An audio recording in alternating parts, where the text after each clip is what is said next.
Hey guys, how are all of you beautiful people doing? Hope all of you are doing fine, and yes, this is the another amazing video of Reincarnated in Naruto. So without any delay, let's start the story. Boom. Bang. Boom. At this moment 6 shinobi were engaged in a heated battle of epic proportions that had been going on for more than 3 hours now. They were exactly Sasuke, Naruto, Killer Bee, and myself engaged in combat against Itachi and Nagato. Trees flew in the air as they were chopped down or uprooted. Water from the river sprung forth towards the sky for hundreds of meters before falling back down. Craters of tens and hundreds of feet wide and deep were formed from the force of the battle. A fierce high-pitched whistling of the wind could be heard as an orange blade swung downwards through the air with great force, while a purple blade swung upwards, both clashing at the halfway point. The blast generated from the contact of the two great Susanoo blades, decimating the forest surrounding Itachi and Sasuke. Whoosh! Amongst the scattered trees being thrown around through the area was also Killer Bee, who tumbled through the air as he turned, twisted, and rolled uncontrollably past the clash between Itachi and Sasuke.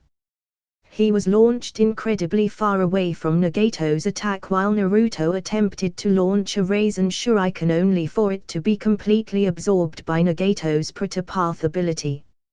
I took note of Nagato's temporary lowered guard and quickly threw my special kunai at him and Itachi while activating the kunai shadow clone jutsu, creating more than 1,000 kunai. They shot forth like bullets launched from a Gatling gun, leaving only a white and silver streak of light wherever they passed. Itachi quickly shielded himself with his Yata mirror, while Nagato utilized his almighty push ability, deflecting my attack. Just as Nagato ended his jutsu, Naruto quickly stuck his hand under the ground and created an orange chakra arm that rose up from beneath Nagato, capturing him and preventing him from moving.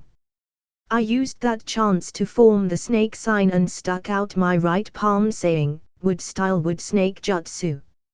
A giant wooden snake shot forth from my hand at high speeds, biting Nagato's body before completely smothering him in a tight coil of wood with a sealing tag on it.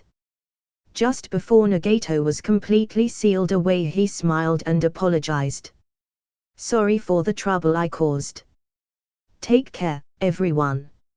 Itachi smiled in approval as he praised, "Good job. Now quickly seal me away next."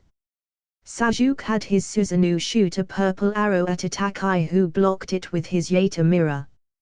Naruto created several clones to attack and distract Itachi, while Bee shot forth a tailed beast bomb. Once again Itachi used his mirror to block the beast bomb. I used this chance to once more launch a barrage of hundreds of kunai shadow clones aimed at the back of Itachi's Susanoo, while Sasuke kept Itachi's Totsuka blade occupied by attacking with his own Susanoo's sword. Just before all of my kunai were about to hit their mark, I activated the power of my left Mangekyo, shrinking them to a fourth of their actual size. The piercing power of my attack increased exponentially and punctured a hole in the back of Itachi's Susanoo.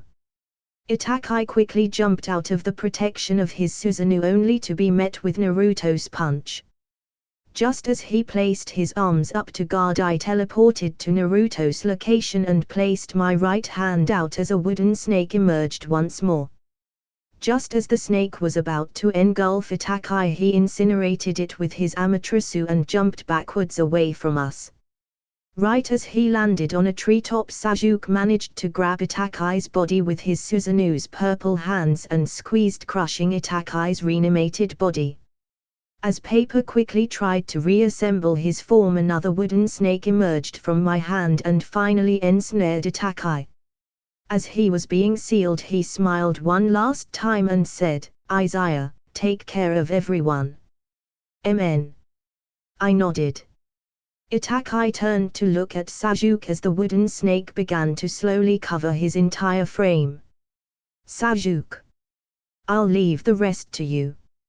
Sasuke could only nod in sorrow as he watched his older brother become completely sealed. Thud. I dropped down on one knee as I started to pant heavily. Huff. Huff. Huff. I took in some deep breaths and mentally frowned as I observed my stamina and chakra reserves. Senko is really taking a lot of my energy. Currently Naruto in his chakra mode has the most chakra out of Sasuke and I, then Sasuke, then me. Normally I have more chakra than Sasuke, but Senko's taken at least half of it. Not only that, the speed at which I recover my stamina and chakra are far slower than it normally is. Senko wasn't lying when he said I should take more care not to get injured. On top of that, I just finished my fight against Muramasa and didn't get a long time to rest. Itachi and Nagato were tough to deal with when they are together. It would have been more difficult if Nagato were more mobile. I had to mostly rely on Naruto, Sasuke, and be in that fight and save my chakra for sealing them away. Well, even with only half my chakra reserves, it should still be okay as long as I'm careful about how I spend it and plan my resting periods appropriately. A moment of silence befell the area as two wooden coffins containing the soul of Itachi and Nagato stood side by side. Naruto and Sasuke walked before those wooden coffins deep in their thoughts. Sasuke snapped out of his thoughts first as he said, "Sujitsu, Jugo, Karen. Go with Naruto and Killer Bee. You three provide assistance for them." The three of them were hiding in a corner away from the insane battle that took place earlier after they had successfully got rid of Nagato's summons. After hearing what Sasuke said, they were immediately confused and wanted to protest, but Sasuke spoke up again in that moment. "Izaya, I want you to send me as close as you can to the battlefield that my father has been reanimated in. I'll stop him." I widened my eyes in surprise after hearing what Sasuke just said. Placing my blindfold back on, I focused my senses to find out that there really was another signature that closely resembled Sasuke's and Itachi's. All right. I can indeed sense that there is a chakra signature that is similar to yours. It seems that his presence is near Kakashi's and Haku's. I paused momentarily, checking and making sure that I would still have enough chakra reserves left to protect myself before facing Sasuke again. "Aren't you going to ask me more about my Sharingan?" I watched Sasuke's facial expression change from a complicated look to a look of indifference as he replied, "I'm curious, but I don't care about that right now. Big brother trusted you and he seemed to know that you had it for some time now. You've also helped me out before. I don't know why you've been keeping it a secret, but I imagine you have your reasons. As long as you aren't like Danza, then it doesn't really matter that much to me. Like you said, we can talk more later. Right now the most pressing issue is for me to stop my father." Naruto quickly cut in at this moment. "Sasuke, are you sure you don't need help?" Sasuke shook his head. "Naruto, don't you need to go stop Jiraiya?" I widened my eyes in surprise again as I listened to Sasuke and Naruto's conversation. Even Jiraiya was reanimated this time. I focused my senses and increased the scope of my detection range, confirming that Jiraiya was indeed reanimated a bit further away. Naruto snapped me out of focus as he responded to Sasuke. "One of my clones has reached that battlefield. I will free Jiraiya-sensei from this jutsu while the real me and B go find Madara and stop him." "What will you do, Izaya?" I stood up, still in my tattered and disheveled form. "I'll try to find the caster of the reanimation and stop the technique. There's a place I want to check out." "Then, be careful," Naruto replied. I nodded my head and walked next to Sasuke, placing my hand on his shoulder. "You ready?" "Amen," he responded. Not a moment later I teleported him away to Kakashi's location. I watched as Karen, Chigo, and Sujitsu grumbled, dashing away with Naruto and Killer Bee, leaving me all alone. Something feels off. If memory serves me correctly, the Great Ninja War only lasted 2 days. But according to my estimations and the information that Itachi, Nagato, Naruto, Bee, and Sasuke provided during our fight, the war has already been going on for about 4 or so days. Also, shinobi that weren't reanimated before in my past life are being reanimated right now. I suppose this is a great ninja war after all. Seeing it in my past life and living it in this life, I need to be a bit more cautious. Things aren't going as expected. I quickly dashed off in the direction of where I recalled Kabuto was supposed to be from the memory of my past life. After traveling for a few hours non-stop, I finally arrived at the mountain graveyard. This is supposedly where Kabuto remained in hiding. Once I confirm he's here, I'll need to rest for a day or two to recover enough chakra to fight him. I jumped down into the ravine, walking past a giant pile of bones from the corpse of who knows what creature, and into the cavern. Looks similar to what I remember in my past life. I noted as I walked past the stalagmites protruding from the ground. I focused my senses on the area but found nothing. I searched around with my Sharingan and scoped out the entire area but still came up empty, causing a frown to appear on my face. It can't be, Kabuto isn't here. Did the story really change so much from what I remember? Itachi was able to see through the barrier Kabuto set up with his Sharingan, but there's nothing here. Where the hell could he have gone? I stood in silence contemplating what to do. Guess I'll check out how the rest of the alliance is currently doing right now first then. I only did a quick sweep for Fugaku and Jiraiya's chakra signatures before. Let's see how the alliance is holding up as a whole. I closed my eyes and focused deeply on the energies around the world, only to be completely stunned. What is going on? Everything seems to be in disarray. Isn't Shikaku supposed to be the strategist at HQ? And Hanabi? Why is she on the battlefield? Isn't she supposed to remain behind in Konoha managing the Hyuga clan? My heart rate sped up as I took note of how dire the reality of the situation was in every battlefield. Why is it like this? This isn't what happened at all in my memories. I can't afford to be lazing around here. I quickly placed my hand up in the seal of confrontation, activating the Flying Thunder God Jutsu, disappearing from the graveyard caves. 888. Meanwhile, the 2nd Division under Captain Kitsuchi continued their fierce battle with the enemy. Boom! Boom! Boom! Large explosions filled the battlefield from all sides as paper bombs went off. Kanon floated in the air as she watched on in horror at what she was being forced to do. She stuck out her palm and activated some more of her paper bombs to explode. Boom! Ah! One of the shinobi from the 2nd Division screamed in agony as his right leg was blown off of his body. Blood pooled everywhere as someone tried to run to his aid. As that shinobi got near, both his head and the injured shinobi's head were decapitated from Hanzo, who was standing in a nearby forest hidden from sight. No! Hanabi yelled out in anguish as she witnessed this all play out. She felt extreme rage well up inside of her. These past few days she had gotten to fight alongside these people and considered them her comrades. She felt her emotions continue to fade a little inside every time she witnessed someone on the battlefield die that she couldn't save. It especially hurt when it was someone right in front of her. Hanabi stared at Hanzo with her Bakugan and shouted, "You bastard!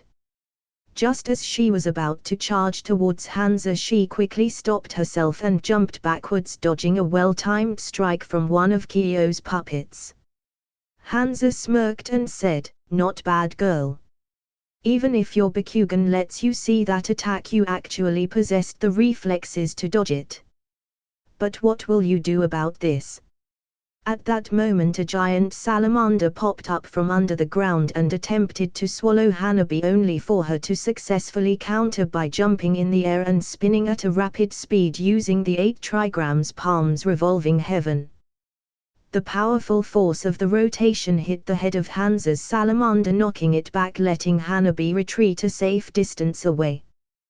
The salamander opened its mouth once more as it spewed out a large amount of purple gas.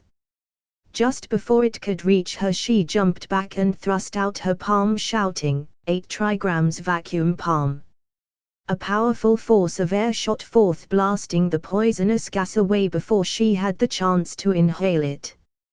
Kanon, floating in the sky, pointed her finger downwards at Hanabi's location, causing several hundred paper shuriken to fly in her direction. Kimimaro, fending off a horde of white Zetsu not too far away, immediately noticed and quickly said, "Skeletal wall frame jutsu." A giant and sturdy wall made of bones appeared just in time to intercept the barrage of paper shuriken as Hanabi retreated next to Kimimaro's side. "Maro, we need to move back. We've accomplished our mission of distracting them so the other members of the Alliance could retrieve the wounded. If we stay out here any longer, then the ones they'll have to be retrieving would be our bodies." Kimimaro nodded. "I'll try to create an opportunity to retreat." At that moment several hundred paper bombs fell from the sky towards Kimimaro and Hanabi. Hanabi quickly formed the tiger sign and shouted, "Fire style art of the dragon flame jutsu."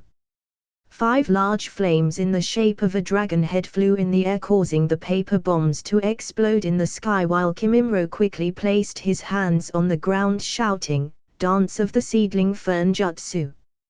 Hansa and Kyo immediately retreated as thousands upon thousands of strong, sharp, piercing white bones protruded from the ground in all directions. With the smoke in the sky caused by the earlier explosion obscuring Kanon's vision and the bones forcing Hansa and Kyo to retreat, Kimimaro and Hanabi quickly dashed back to the safety of their camp. Just as they walked back through the tent areas in their completely battered and war-worn look, they heard a scream of anguish and agony. This caused them both to have a look of surprise on their faces, since the direction of the shout came from the main tent just up ahead. "Isn't that the tent where Captain Kitsuchi was staying at?" Hanabi asked. "MN." Kimimaro nodded, furrowing his brow as he felt a bad premonition coming on. They both walked to the main tent, which was currently being guarded by 2 Shinobi members who had expressions of grief and sorrow on their faces. Hanabi and Kimimaro saluted the 2 guards, to which they did the same. "Our mission is accomplished. We are here to report to Captain Kitsuchi," Kimimaro said. The expressions of the 2 guards immediately faltered at the mention of Kitsuchi's name. It was at this moment that a voice could be heard from inside the tent. "You can report to me. I am the new captain of the 2nd Division," Kurotsuchi said as she opened the flap of the tent and walked out. Hanabi and Kimimaro opened their eyes wide in shock after hearing what Kurotsuchi just said. Kurotsuchi took note of their expressions and quickly wiped away her tears, putting on a stern face. "Captain Kitsuchi died in battle. He died a death befitting of a shinobi. And he died a death that I, his daughter, can be proud of. Before his death he named me captain of the 2nd Division. What is it that you need to report?" Kimimaro closed his eyes, taking in what he just heard, knowing that for there to be any sort of order in the chain of command and amongst the troops he couldn't falter here, so he replied, "Yes, Captain." "Reporting, Hanabi and I have successfully distracted the enemy Shinobi, allowing for most of the wounded to be retrieved from the battlefield. The reanimated Shinobi cannon has placed paper bomb traps on the east and north areas of the battlefield. For now Hanzo and Kyo have retreated back deep into the forest. Fu and Torun have not made any movements, and Kanon doesn't seem to be pressing her attack any further than the area she was stationed in. Kurotsuchi nodded in appreciation for Kimimro's willpower to continue his tasks even when he just learned that his original captain just passed away. "Then you are dismissed for now," she replied. Just as Maro and Hanabi were about to walk away, a Shinobi from the intelligence division rushed over with a pale look on his face. Kurotsuchi frowned, noting that it was probably bad news. "What is it?" "Report immediately." That Shinobi quickly nodded his head in a nervous response. "Our reporting, N news from HQ. HHQQ was attacked and everyone died except for the F5th Hokage and the F4th Raikage." "What?" Everyone who was close enough to hear the news shouted in complete and utter shock. Boom! Before anyone could move, a figure fell from the sky and crashed into one of the tents nearby, leaving it in shambles. Everyone immediately took up a battle stance as they focused on the figure shrouded in the rubble. Hanabi raised her eyebrows in surprise as she could clearly see who it was with her Bakugan. "En Naruto!" she exclaimed in confusion. To her knowledge, a Naruto clone had already stopped by their division yesterday, so why was Naruto here again? Unless this wasn't a clone. Or maybe it was another clone. Everyone relaxed their guard a bit as they heard Hanabi say Naruto's name, only to be completely shocked in the next moment as another figure descended in that pile of rubble and began attacking Naruto. Bang! Naruto was knocked flying through the air but was quickly caught and brought down to safety by Hinata. "Naruto-kun, are you all right?" Hinata asked. "Why, yeah. I'm fine. I'm actually just a clone but ran into Madara Datbeo." Naruto grumbled as he steadied himself in a standing position. His chakra mode wore off of his clone at this moment after exhausting its power. A figure soon walked out of the rubble, revealing Tobi's form in his new mask and purple clothing, holding a giant gun by fan. Kurotsuchi immediately reacted and formed the signs of hare, ox, dog, snake, shouting, lava-style quicklime jutsu. A white sticky cement-like glue shot forth from her mouth straight at Tobi, who simply walked forward, letting the attack phase right through him. Kimimro placed his hands on the ground, shouting, "Dance of the Seedling Fern Jutsu." Hundreds of white bone protrusions erupted from the ground all around Tobi, who stood completely still as the white bones also phased through him. After Kimimro's technique was completed, Tobi began walking forward again, only for Hanabi to shout, "Lightning-style falling thunder jutsu." A dark storm cloud hovered above Tobi and struck downwards once again, phasing through him. This caused everyone to frown and become extremely anxious. Tobi just stared at everyone with indifference, especially at Naruto, and said, "HMPF. So you're only a clone? Not worth my time. Now then. Since I'm already here, should I just kill everyone now or go find the real Naruto?" Everyone became angry at Tobi's statement, who made it seem like he could just kill them whenever he wanted, like a fly swatter swatting away some insignificant insects. Tobi couldn't care any less about what everyone was thinking and jumped up in the air as one of the Jinchuriki under his control, Fu, transformed into her tailed beast form of the seven tails, which had the looks of a flying rhinoceros beetle. Tobi looked down at the 2nd Division camp below and commanded, "Kill them." The seven tails charged up a massive tailed beast bomb in the air, and just as it unleashed its attack, the bomb crashed right into a giant space-time barrier seal midair before being completely absorbed and disappearing. With the large-tailed beast bomb no longer obstructing Toby's view of the camp below, he took note of a tattered, worn-out, disheveled, and beaten-looking figure.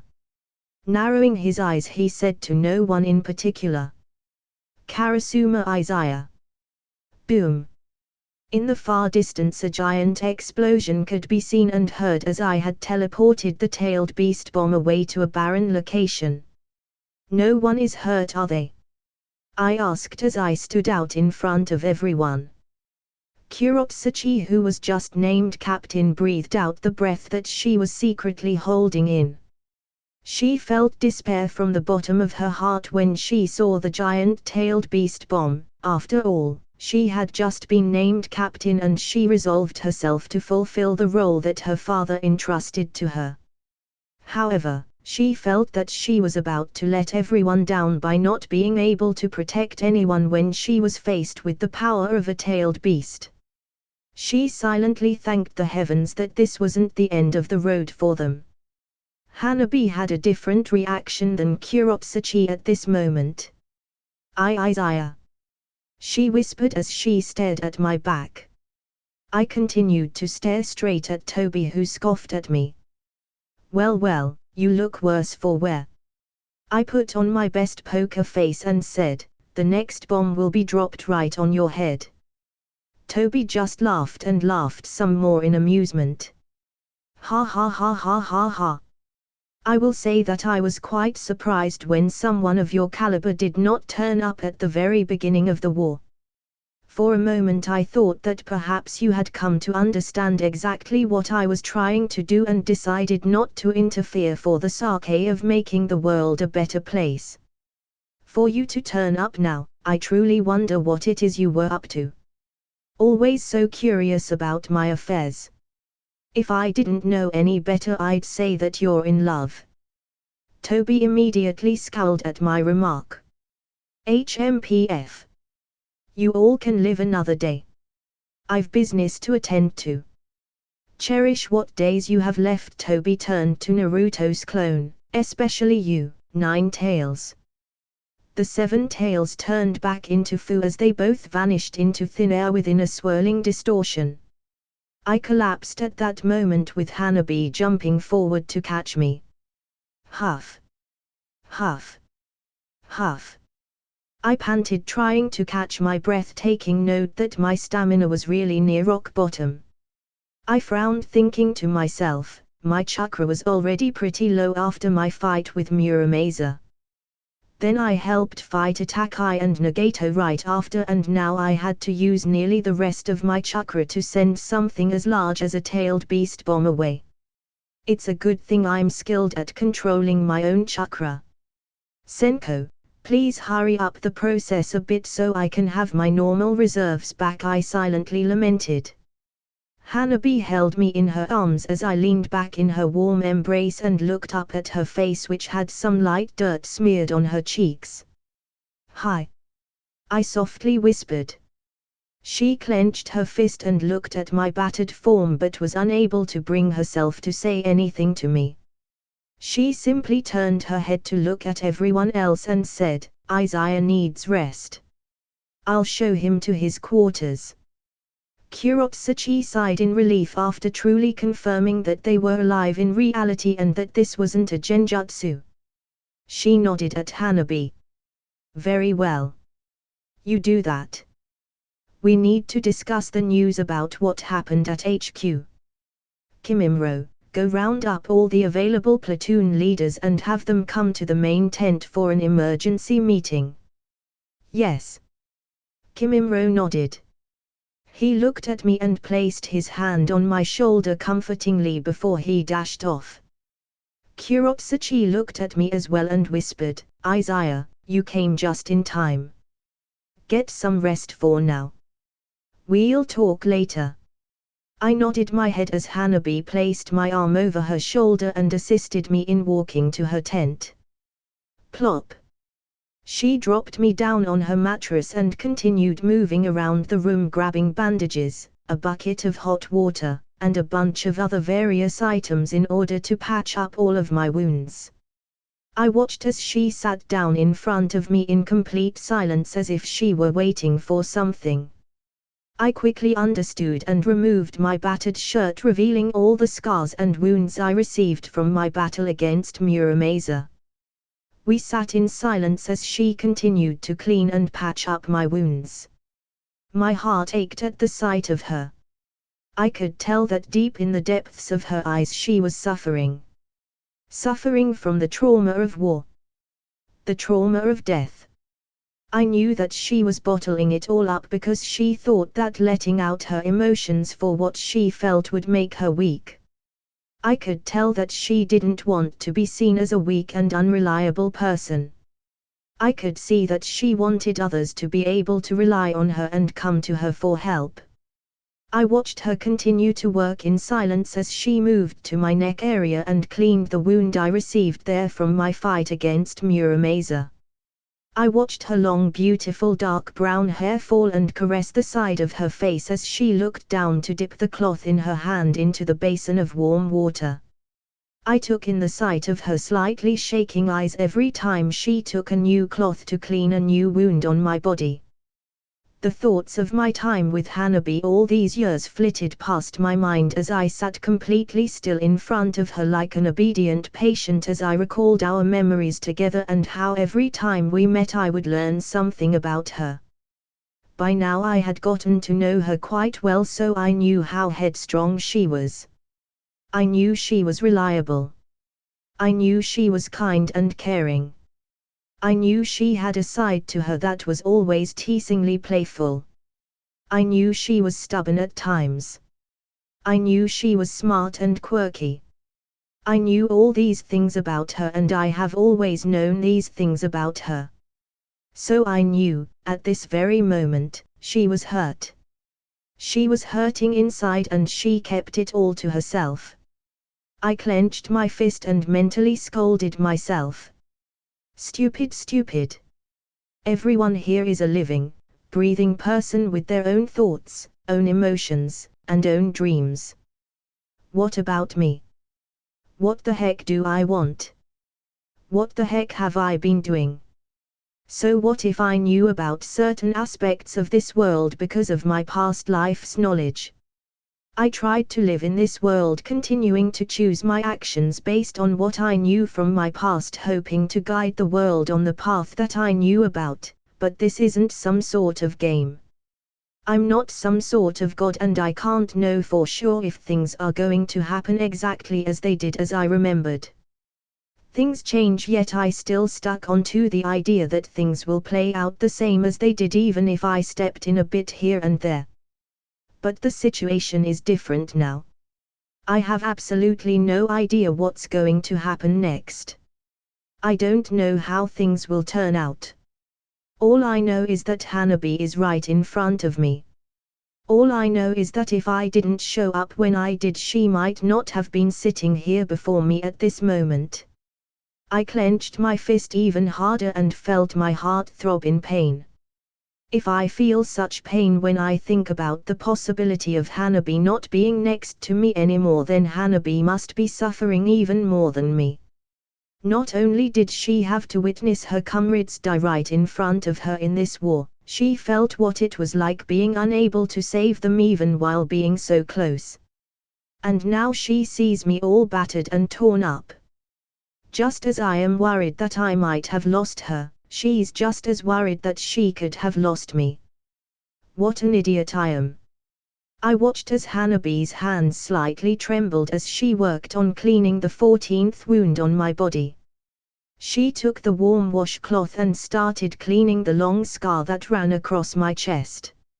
It was at this moment that I raised my arms and pulled her small frame into my chest, embracing her in a tight hug. I held her close to me while she remained completely still in my arms. This prompted me to hold her even tighter to me, wanting to make sure that she knew I was real. That I was in front of her here and now. As I held her in my arms, I lowered my head and said in a soft whisper, "It's okay. It's not your fault. You're okay, you can let it out. I'm here, Hanabi, I'm here." Immediately after those words left my mouth, I felt her entire body tremble and shake uncontrollably. I felt the wet drops of tears on my chest and a quiet sob from Hanabi. It wasn't until another second had passed when Hanabi's sobs turned into loud cries of anguish and sorrow and pain as her tears streamed down her cheeks. She cried and cried and cried some more as she shouted in frustration in my arms. Why? Why couldn't I save them? They were right in front of me. We were comrades. Nuri, she had a son back home. Ven had a wife. Suki was only 1 year older than me. She had a baby brother back home. She was going to introduce us after the war. She was so happy when I told her I'd visit her home. We were supposed to share all of our stories together, the good and the bad. But I couldn't do anything for them. I trained so hard. All for what? What did I even accomplish in the end? They still died. Hanabi continued to shout and cry as she let out all of her anguish and frustrations out at once. I remained silent as I listened and continued to hold her tightly to my chest. Sniff. Sniff. After a long while, the only sound that could be heard was some soft sobbing noises as Hanabi reined in her emotions. She rubbed her head softly into my chest as she fiddled with the necklace I gave her a while back. Izaya. She whispered almost inaudibly. I voiced back as I cradled her in my arms. I don't want to lose you. She whispered. I'm right here. I whispered back. But you won't always be. My heart lurched at her words, knowing exactly why she said that. And I remained silent for a while, not knowing what to say. Hanabi, sensing my silence, clenched her hands into a fist and apologized. I'm sorry. I'm being selfish. Forget what I just said. I don't want to hold you back. I frowned and looked down at Hanabi as I placed my fingers under her chin and lifted her face upwards to look at me. I never once thought that you were holding me back. Rather, it's the opposite. The thought of you gives me strength. Tell me, do you think I hold you back, Hanabi? Hanabi widened her eyes as she quickly replied, No. No. You give me strength, Izaya. The thought of you is what gives me the strength to move forwards. I stared down at Hanabi for a moment, considering her words before replying, then never forget that. We're each other's strengths. I brought my lips closer to hers as we shared an intimate kiss. It wasn't a kiss fueled by desire or lust. It was a kiss of unwavering love. A kiss of unwavering loyalty and of unwavering trust. It lasted for a few seconds before our lips parted ways.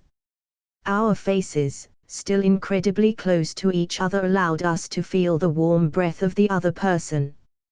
I swallowed as I fought hard to resist doing anything more. Hanabi noticed my internal struggle and smirked as she watched my Adam's apple move from swallowing down my desire for another taste. She felt her body heat up and finally took note that it was just us alone in her tent. Before I could pull my face further away from her, she reached up with both her arms and entangled them around my neck, bringing my lips down to meet her own. We kissed. Then we kissed again and again and again. I lost it completely and forgot the reason why I stopped earlier. Her lips tasted like sweet cinnamon and I just wanted more and more. I wrapped my left arm around her neck and my right arm around her waist as I held her close to me. Hanabi didn't complain as she turned her body straddling my waist and wrapped her arms around my neck. Izaya. She whispered in between our kisses.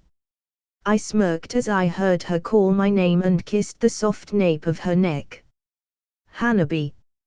At some point during our heated make-out session, I had ended up laying down on the mattress with Hanabi lying on my naked chest as we both panted heavily, trying to catch our breath. Hanabi traced her fingers over the scars on my chest that she didn't get to bandage up yet and frowned. How did you get these? After taking a couple more deep breaths, I placed my hand on top of hers, which was tracing the scars on my chest. Before I came here, I discovered the Tengu Sujobo. He was possessed by a powerful spirit. I fought a fierce battle against him, and the end result was his defeat and these wounds. Because of certain circumstances during that fight, my body's ability to regenerate and recover chakra are currently below average. I'll recover to my peak condition in time. I'm not exactly too keen on the details, but the state that I'm currently in is just temporary. Hanabi furrowed her brow as she struggled to come to terms with how I lived my life. In the end, she clicked her tongue and let out a soft sigh. You idiot, always doing such dangerous things on your own, did it hurt? I sat up on the mattress after Hanabi got up and returned to dressing up my wounds. Would you believe me if I said it didn't hurt? Hanabi narrowed her eyes and pressed down really hard on a large cut on my leg. Hithrathris. I winced in pain from Hanabi's action, which caused her to frown. You could just be honest, you know. You don't have to act so tough in front of me, okay? I nodded. Amen. Then, you too, Hanabi. Earlier you were suffering inside because you kept everything to yourself. But when you're with me, you can let it all go, okay? All the pain and hardships and frustrations. The anger, the sadness, the hurt.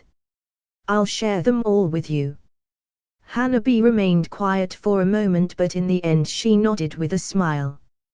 I smiled as well and pinched the sides of her cheeks. Wow, my girlfriend has such a beautiful smile. Hanabi narrowed her eyes as she slapped my hands away and said, whose girlfriend? Who said I agreed? I put on a fake hurt look and said, then, was I the only one who thought we were together this whole time? If you don't want me, then Hanabi covered my mouth with her hands as her cheeks flushed bright red. You need to make these things clear. How would I know we're considered together if you don't say it properly? I smirked and removed her hands from my mouth, holding them in my own while staring Hanabi straight in the eyes. Then let me make it clear. From now on you're mine and no one else's. Hanabi pouted. You make me sound like I'm some sort of object. I rubbed the back of my neck awkwardly. Then, from now on I'm yours and no one else's. Better. PFFFFFFT. Ha ha ha. Hanabi laughed and wiped a tear from her eye as she finished up dressing my wounds. You're an idiot, she smiled, but you're my idiot. A cool breeze softly swept through the air, causing several torchlights to flicker back and forth while lighting up the surrounding camp of the 2nd Division in the night. For now the sound of battle halted as different platoons took their turns on night watch duty. Amongst the many tents in the camp was a medium-sized one that was off on the side with the symbol of the Hyuga clan marked out front. The inside was devoid of any light as two figures lay asleep in comfortable silence beside each other. The sounds of footsteps could be heard coming closer and closer until the sound stopped just outside this exact tent. Ahem. Hanabi. Hanabi, are you there? A voice whispered from the outside. Hanabi let out a soft groan and lazily rubbed her eyes as she looked down at Izaya's peaceful sleeping form. The voice outside the tent said once more, Hanabi. Hanabi turned her head towards the front of the tent as she heard someone whisper once more, so she slowly got off the mattress, being extra careful not to wake Izaya. She draped a light blanket over her shoulders so as not to expose too much of her skin in her thin nightgown and poked her head outside the tent. Yes. She replied as she took note of the shinobi standing outside her tent. He had short brown hair, a chiseled face, bright green eyes, about the same age as Izaya, was 174 centimeters tall and well-built. Amongst the many shinobi in the second division, this shinobi could be noted as one of the more handsome ones. Hanabi widened her eyes in surprise as she recognized who it was. Kai. What are you doing here? Over the past few days only half of the second division remained stationed in this area while the other half left to assist the first division, therefore everyone at this camp had gotten to know each other pretty well. She and Kai had fought alongside together on more than one occasion and had become well acquainted. Kai smiled as he stared at Hanabi with interest before replying, "Hey Hanabi. Were you sleeping just now? Sorry to wake you." Hanabi shook her head, "It's all right." "Did you need something?" Kai stared at Hanabi a bit longer than normal, causing her to raise her brow with impatience. "Ahem. You look pretty tonight." He finally let out. Hanabi furrowed her brow in annoyance. "Don't tell me that's why you woke me up." She responded with a frown as she thought back to a certain someone's peaceful sleeping form inside the tent and how it'd be much nicer to go back to that instead of standing here outside. Kai rubbed the back of his neck awkwardly. Well, actually, since you're one of the platoon leaders, Captain Kurotsuchi wanted you to come to the main tent.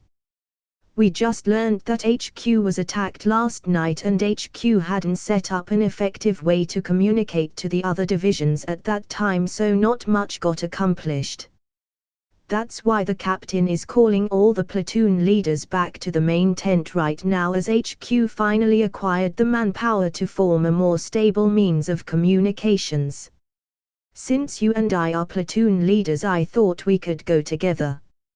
At this moment inside the tent I rolled over a bit and moved my hand to Hanabi's side of the mattress as I attempted to pull her closer to my chest, only to grab nothing but empty air.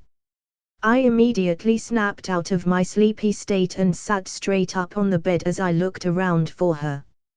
I turned towards the front of the tent and let out a sigh of relief as I felt Hanabi's presence just outside. I stood up in the darkness of the room and stretched my arms and back, letting out a quiet yawn as I made my way over. "Hanabi, what are you doing out here?" I said groggily as I lifted up the flap of the tent and stood right behind her, still completely shirtless, albeit several white bandage wraps did cover my frame. I voiced as I noticed another shinobi in our presence. Hanabi turned her head slightly to look at me and smiled apologetically. "Izaya, sorry, did we wake you?" I shook my head and smiled warmly at her as the memory of our confession to each other a few hours earlier flitted past my mind. She smiled just as warmly back at me until we both heard a loud, "Ahem." We both snapped out of our thoughts, remembering that we weren't alone. Hanabi stepped to the side a bit as she introduced, "Izaya, this is Kai." "Kai, this is Izaya." I tilted my head in confusion as I noticed the contorted expression on his face, but nodded in his direction, acknowledging his presence, and greeted, "Hello." I took note of the sour face he made as he stared at me with daggers, only making me more confused. Pretty sure I've never met this guy before. Why does he seem so hostile? I silently thought. He finally greeted back and said, "Hello." Narrowing his eyes he continued, "Izaya, is it? You do realize whose tent this is, right?" I looked behind me, noticing the symbol of the Hyuga clan before turning back to Kai. "I do. This is the tent of the Hyuga clan, and more so, the personal tent of one of the 2nd Division's platoon leaders, Hyuga Hanabi."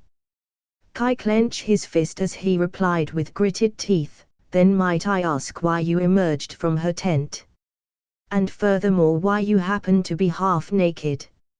At this moment I mentally smirked, knowing exactly why this guy named Kai seemed so agitated. So he's interested in Hanabi, huh? Should I mess with him a bit? I pondered amusedly to myself. Kai snapped me out of my thoughts as he said, well. Just as Hanabi was about to intervene, I stuck out my left hand and grabbed her arm, pulling her into my embrace, which caused her face to flush pink. Izaya. What are you doing? She asked sheepishly. I held her close to my chest and replied, I don't know. I just really missed you all of a sudden and wanted to hold you closer since I couldn't find you next to me when I woke up. Do you not like it? Hanabi's cheeks turned completely red as she softly buried her face in my chest and arms. HMPF. You're teasing me again. But this is okay too. I smirked and turned back to face Kai, thinking to myself, if looks could kill I'd probably be dead. Oh, wait, I suppose looks could kill if he had the Sharingan or a special dojutsu, well, technicalities. It was at this moment that Hanabi snapped back to reality, pushed off my chest and shouted, we can't be idling around here. Captain Kurotsuchi has called for another meeting. We can't keep her waiting too long. She then rushed back inside her tent, leaving Kai and I alone. He spoke up first without concealing his hostility. Who the hell are you? Hanabi and I have fought life and death battles together. You're just a complete stranger. Don't think that just because you have good looks that you can do whatever you want. If you want to play around, then go bother some other poor soul. Hanabi is special. She deserves better than you. I frowned and clenched my fist at Kai's remark. You're right. You and Hanabi have fought alongside each other and protected each other in this war.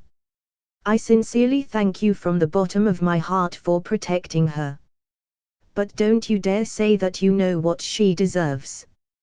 You don't even know who I am. Who are you to judge whether I'm fit to be with her or not? And just so you know, whether or not you would be willing, I would gladly give my life for her. She's more important to me than you know. If you're jealous, then fine. But don't go spouting your bullshit to me. I turned around and re-entered the tent, leaving behind a frustrated-looking Kai. Hanabi took note of our little argument outside and looked at me apologetically. Izaya, sorry. You just returned from a harsh battle and even saved the camp from being completely destroyed. Kai wasn't around at that time, so he doesn't know how great you are. Don't listen to anything he said. I let out a soft sigh and walked over to Hanabi, hugging her one more time, prompting her lips to curl involuntarily in a smile. You've been hugging me a lot lately. She quickly followed up, not that I'm complaining. I closed my eyes and replied, it's because when I feel you physically in my arms I know it's real, and it helps me relax. Besides, were you trying to defend that Kai guy earlier by saying that he wasn't around so he doesn't know how great I am to justify his actions? Hanabi pouted. You know what I meant. Stop teasing me. I'm always on your side no matter what, okay? He is right about what he said though. How you both fought alongside each other and protected each other on the battlefield. That creates a sort of bond between people that are stronger than most other bonds. She looked up at me and smirked. Jealous? Maybe. Heh. Good. But you don't have to worry. I think that the bond you and I have is the strongest. Amen. Good. You better. Hanabi smiled before pushing off my chest and handed me some clean clothes. All right, get dressed. You're going with me to the meeting. Even though you're technically not a platoon leader with the 2nd Division, the fact that you could stop a full-on attack from a tailed beast bomb means that your words hold incredible weight. When did you get so strong as to be able to do that anyways? I poked her forehead before putting on the clean clothes she gave me. I remember telling you a long time ago that I was strong. Believe me now. I watched her cute face puff up as she started walking out of the tent.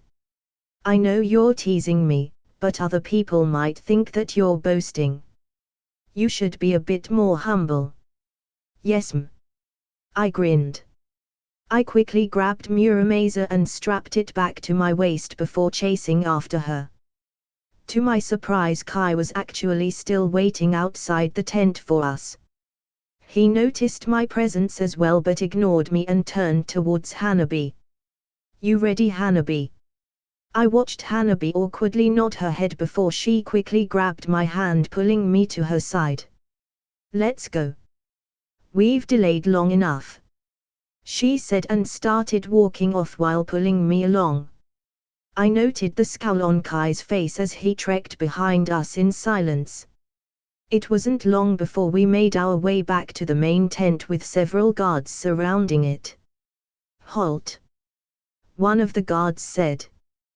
Platoon leaders and high-ranking officials only. Another stated. One glanced at Hanabi and Kai saying, Miss Hanabi and Mr. Kai are free to enter as you both are platoon leaders. Kai triumphantly smirked and commented, well, looks like you're out of luck here, Izaya. This is a gathering for the elite members of the Shinobi Alliance where we make incredibly important decisions. He then turned towards Hanabi. Let's go. We can't keep them waiting. I'm sure Izaya can find his way back to his own tent. At that moment Kurotsuchi's voice could be heard from inside the tent. I heard someone say, Izaya. Let him in.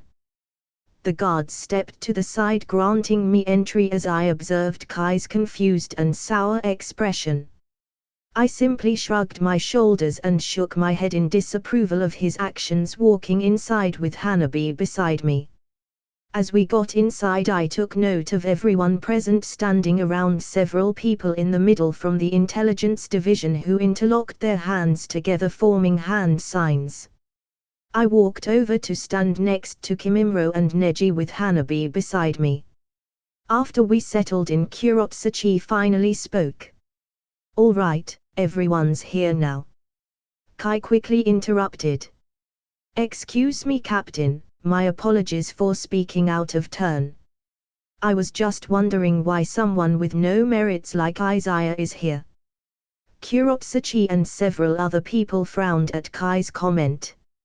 She stared at Kai, which put him under a formless pressure for several seconds before she responded, do not interrupt me again. I will say this only once.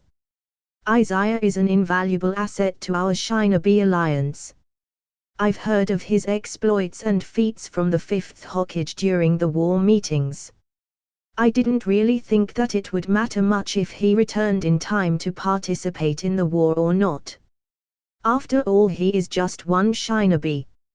However, after yesterday's incident when Madara attacked and was about to cause massive destruction to this camp by unleashing a tailed beast bomb, it was Izaya who saved us and prevented the destruction. She turned to look at me and said, I don't know what you've been up to until now, but the fact is that you are here now and your strength is needed. She then returned her attention to everyone else. Any more unnecessary questions?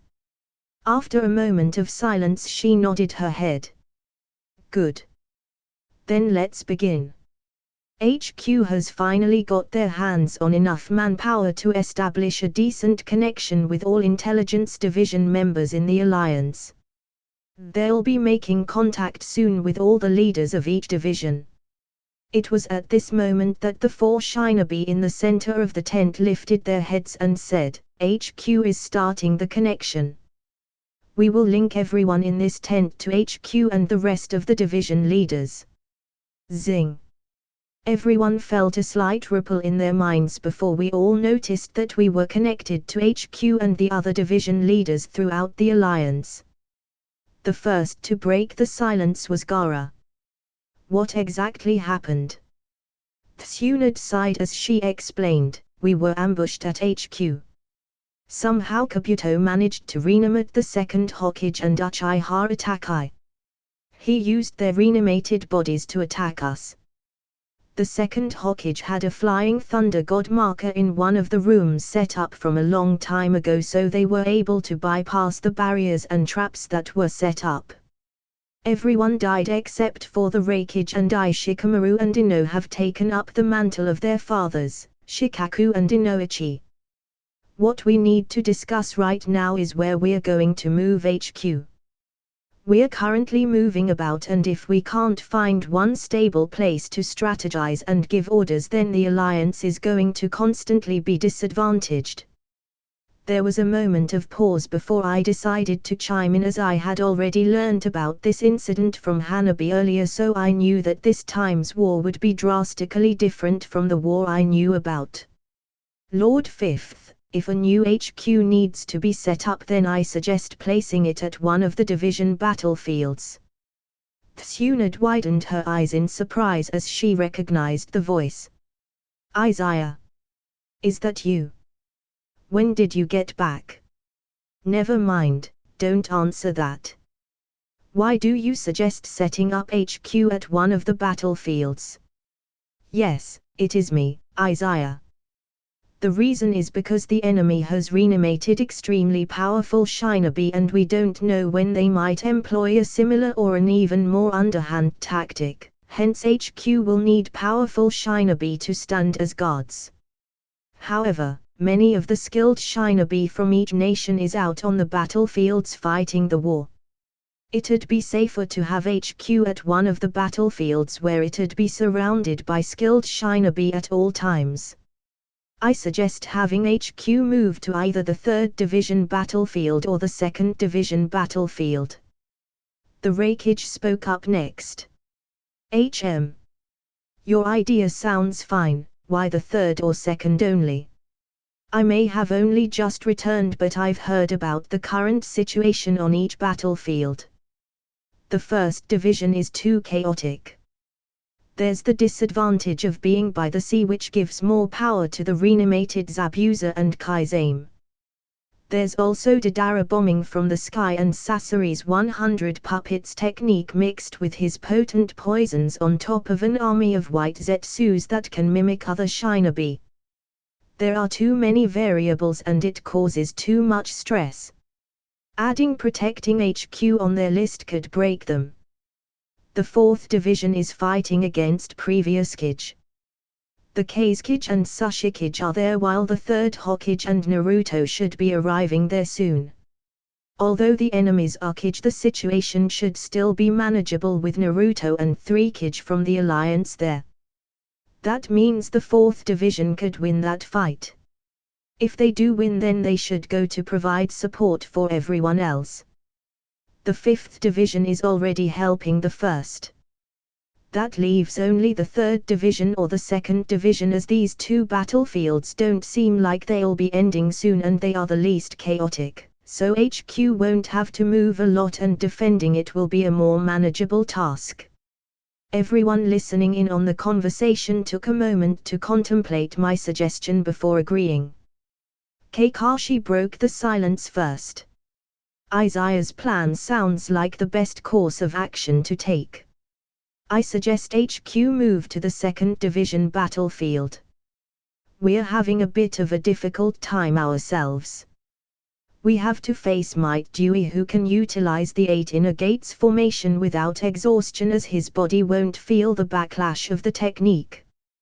Guy on the other hand needs a lot of rest in between use in order to recover. We also have to face off against Uchiha Fugaku. Sajuka's helped a great deal to alleviate the pressure from Fugaku's assault, but the 2nd Hokage is also here. It appears he joined this fight after the enemy had him attack HQ. We're only managing to hold him off thanks to Haku. What I'm most worried about though is if the enemy has Dewey activate the 8th gate. Onaki responded next. That does sound like a problem. One should not take the 8th gate's release lightly. And with his reanimated body he could cause massive casualties on his own to the Alliance. I shook my head to myself as I asked, Kakashi-senpai, you said that he hasn't released his 8th gate yet, right? Has he unleashed any of the other gates? Kakashi nodded. He has, up to the 7th. But only the 7th so far. Why?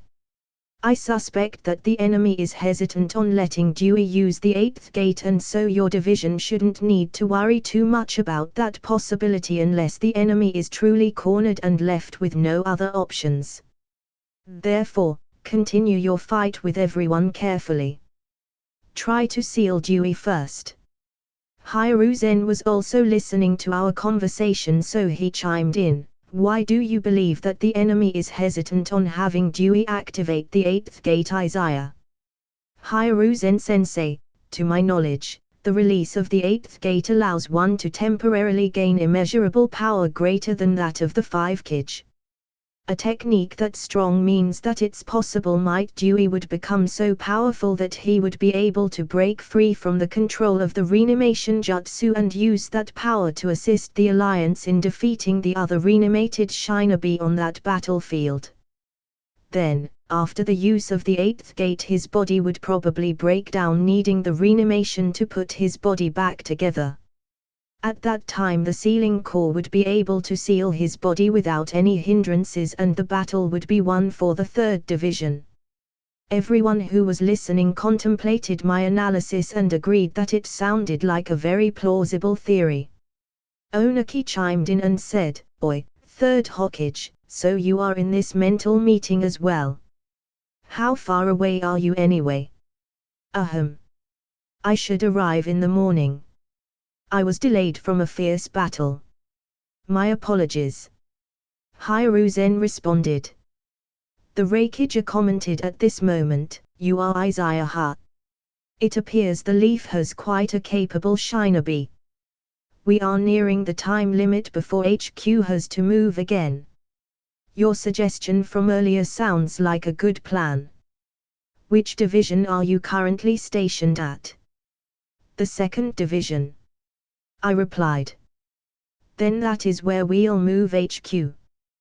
We'll arrive in a few hours. Tsunade said. Before the connection was lost, Kurotsuchi said, come from the south side. Kanon has placed traps on the east and north side. Very well. I replied. I lifted up my head as I felt the connection cut off, only to feel everyone's eyes on me at this moment. Kurotsuchi broke the silence first. Izaya, I didn't know you were such a strategist. To think that you'd be the one to lead the discussion amongst the leaders of the Shinobi Alliance. It's a shame you weren't around for the pre-war talks. I shook my head. I merely gave my suggestion. It's nothing impressive. No, you're wrong. On the contrary, what you just did was very impressive.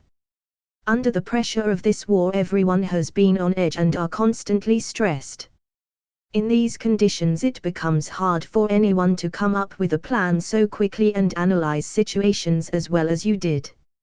I recognize your talent, and so, by my authority as captain of the 2nd division, I hereby name you vice captain.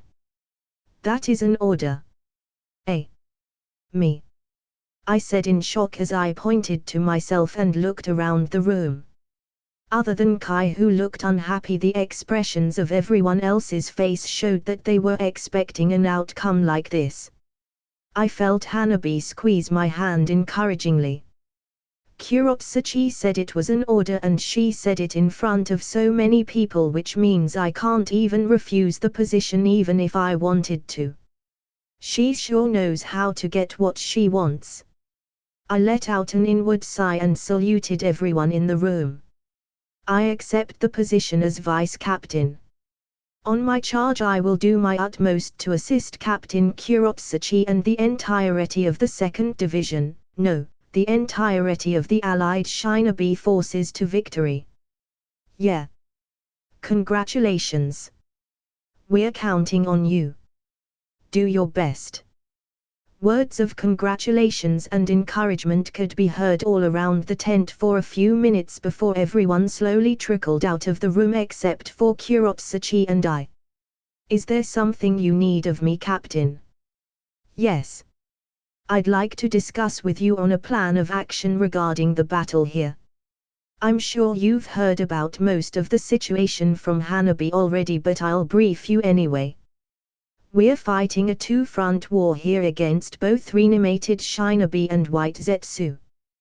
The reanimated Shinobi are Hanzo, Kyo, Yamane Kafu, Torun, and Kanon. Currently our forces are suffering from Hanzo and Kyo's use of poison. Fu and Torun are manageable right now since they mainly need to get close in order to do any real damage, but Kanon is a tricky opponent. Her paper bomb techniques and ability to fly make her hard to deal with. I want to hear if you have any suggestions." It might have been tough dealing with Hanzo and Kyo's poison before, but once HQ gets here we'll have the aid of Lord Fifth Hokage. She's fought against Hanzo before and countered Kyo's many poisons in the past, so she should be able to deal with those matters. Fu and Torun shouldn't be a huge problem since Torun needs to get close to his target to be effective. Fu can only use his mind-controlling jutsu on one person at a time, which will leave him vulnerable on the battlefield. Since that's the case, we can predict who he'll target, and that's most likely the leaders of the battlefield. Knowing who he'll likely target makes it easy to counter him. We have Neji, Hinata, and Hanabi on our side. With their Bakugan they can easily find Fu before he has a chance to use his jutsu and defeat him.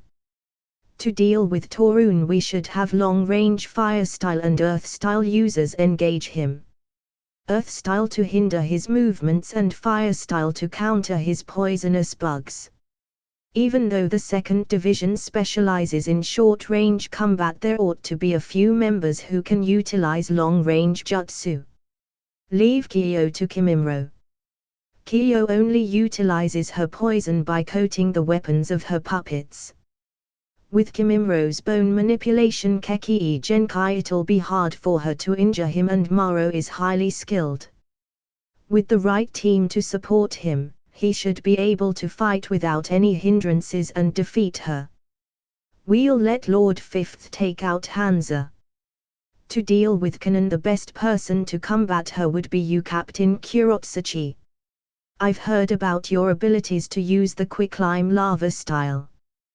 The liquid cement nature of your jutsu is the perfect counter to stop her paper techniques. If you can successfully coat her body once with your jutsu, her technique will be useless. As for the White Zetsu army, leave it to me.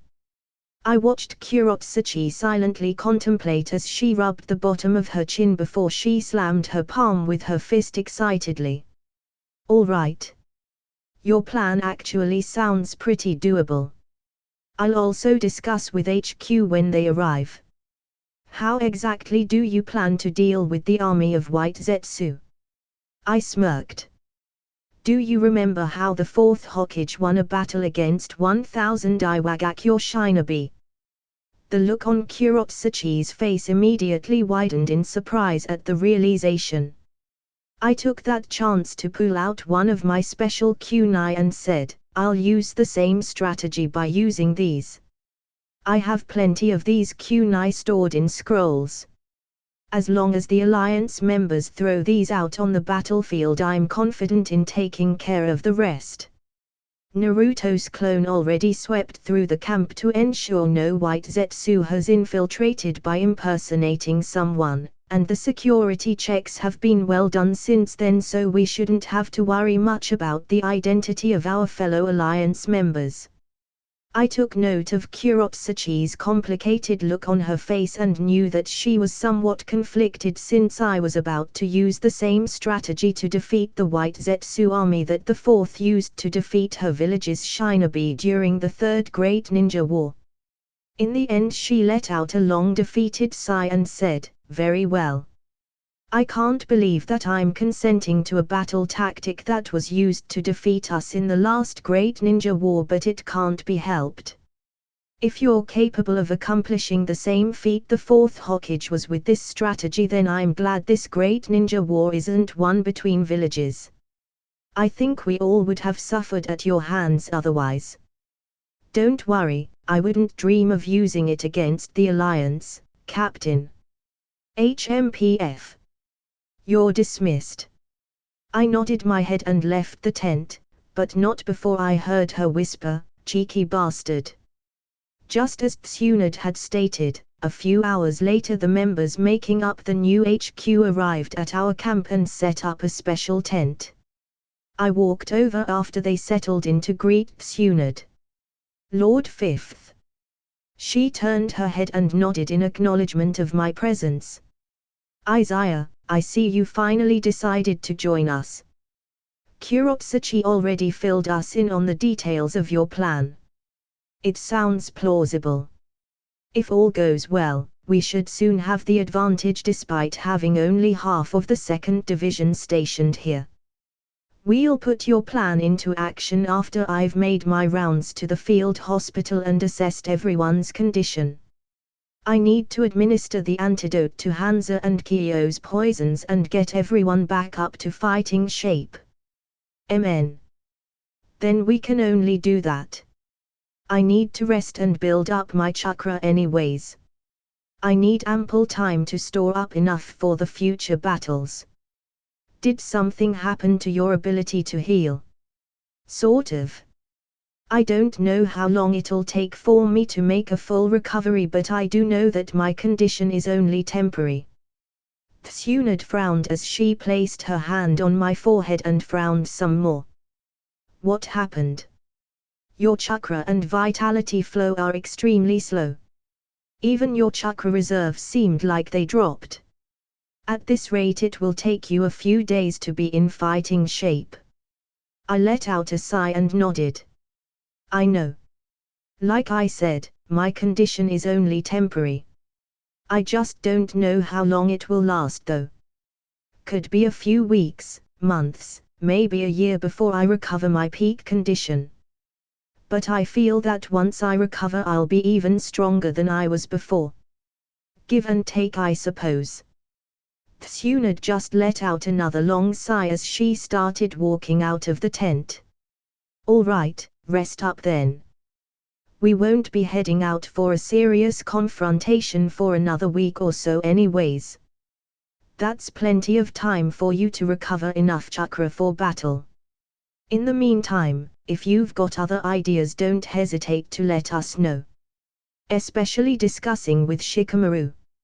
I watched Tsunade head for the field hospitals after she finished saying what she had to, leaving me standing all alone awkwardly in the middle of the giant tent. So the 2nd Hokage was revived, then the possibility that Kabuto can revive the 1st Hokage is pretty high. It must be because the 1st and 2nd weren't sealed away by the Reaper Death Seal.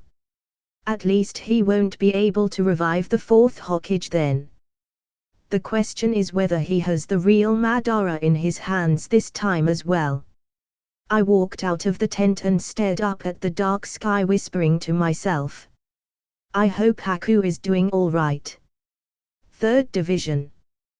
The night was long and cold as everyone was extremely tense, wary, and exhausted both mentally and physically. The reason?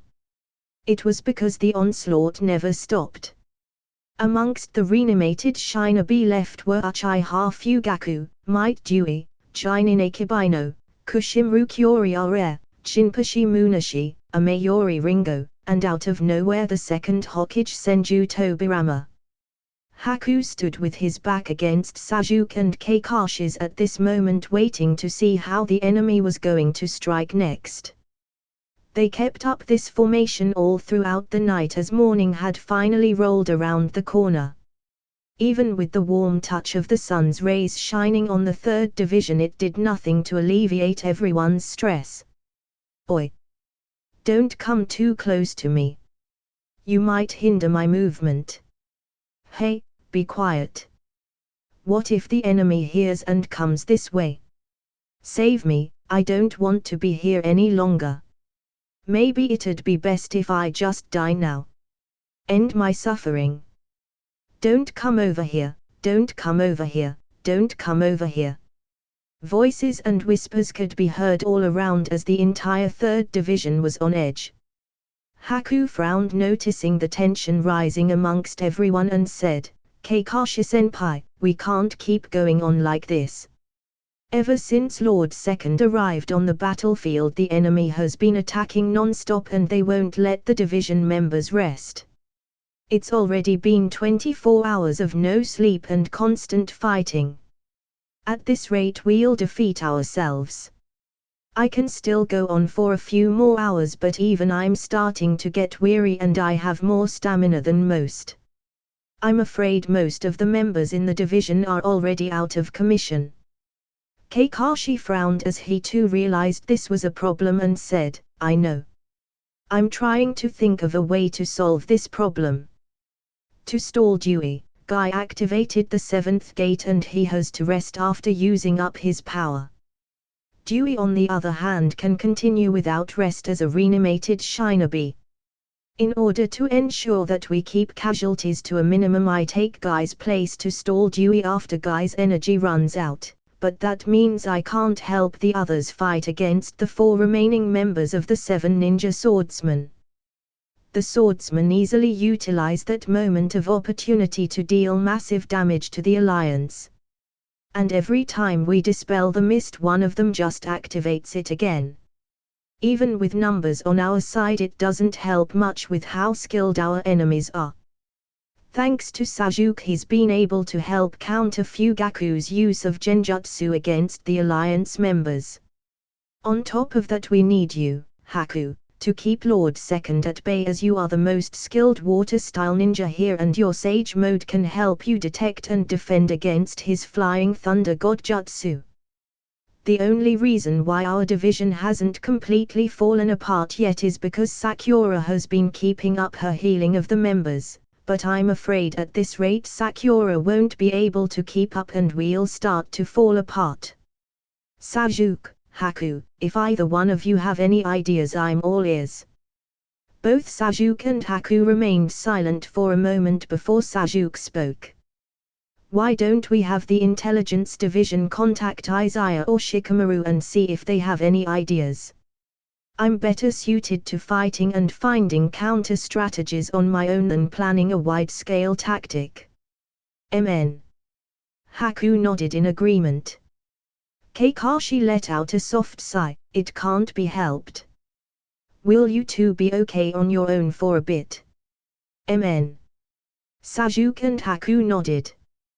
Kakashi quickly dashed off to the intelligence unit stationed in their division and contacted HQ that was now stationed at the 2nd Division battlefield site. After Kakashi felt the connection link up, he spoke. Izaya, Shikamaru, are you both there? Kakashi, Shikamaru and I said at the same time. Amen. I need the both of you to help me strategize. Kakashi proceeded to tell the details of what was happening, leaving Shikamaru and I to ponder for a bit. After thinking about their situation, I spoke out, Kakashi-senpai. Why don't you just have the 3rd Division utilize the same tactic you use with Guy? Kakashi exclaimed as that possibility totally slipped his mind. Shikamaru nodded and said, I think that's the best strategy to go with. Have your members pair up in groups of 3. Then you should separate your division into 3 sections.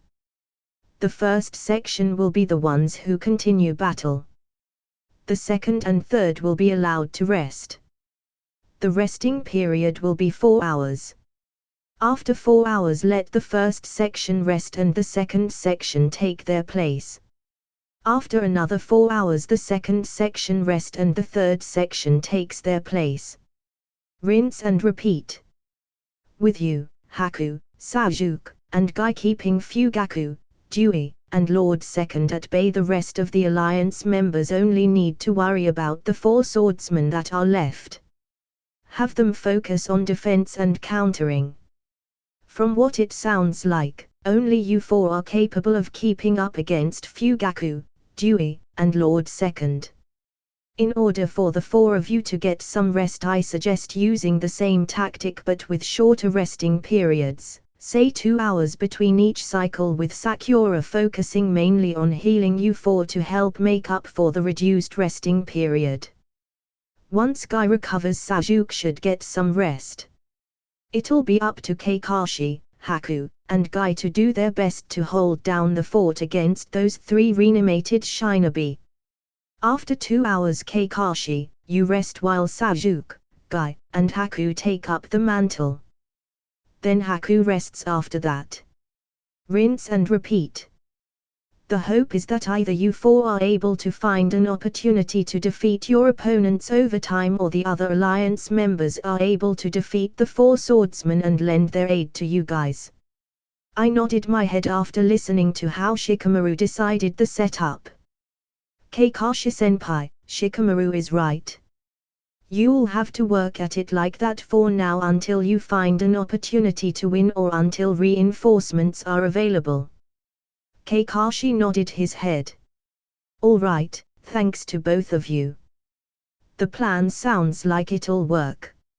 Let's hope nothing goes awry. Kakashi cut off the connection and quickly gave out his orders according to the plan that was discussed. Kakashi nodded his head, approving of how much more organized this setup was, and returned to Haku and Sasuke's side. How did it go? Haku asked. Shikamaru and Izaya were able to come up with a strategy to help the division members get some rest. Once Guy comes back, Sasuke, you go get some rest for 2 hours. Then we'll rotate and I will get some rest once Sasuke returns. After that it'll be Haku, and we'll continue this rotation until a more favorable situation occurs. Sasuke and Haku nodded at the new plan. At that moment a giant water dragon came rushing towards them, prompting Haku to furrow his brow and quickly weave his hand signs, shouting, "Ice-style freezing mist jutsu." He expelled an incredibly cold white mist from his mouth that instantly froze the water dragon and shattered it into nothing but ice crystals. It'll be about another hour before Guy returns. Hold out until then, Kakashi said as Sasuke and Haku nodded. The 3 of them dashed off to engage their respective enemy.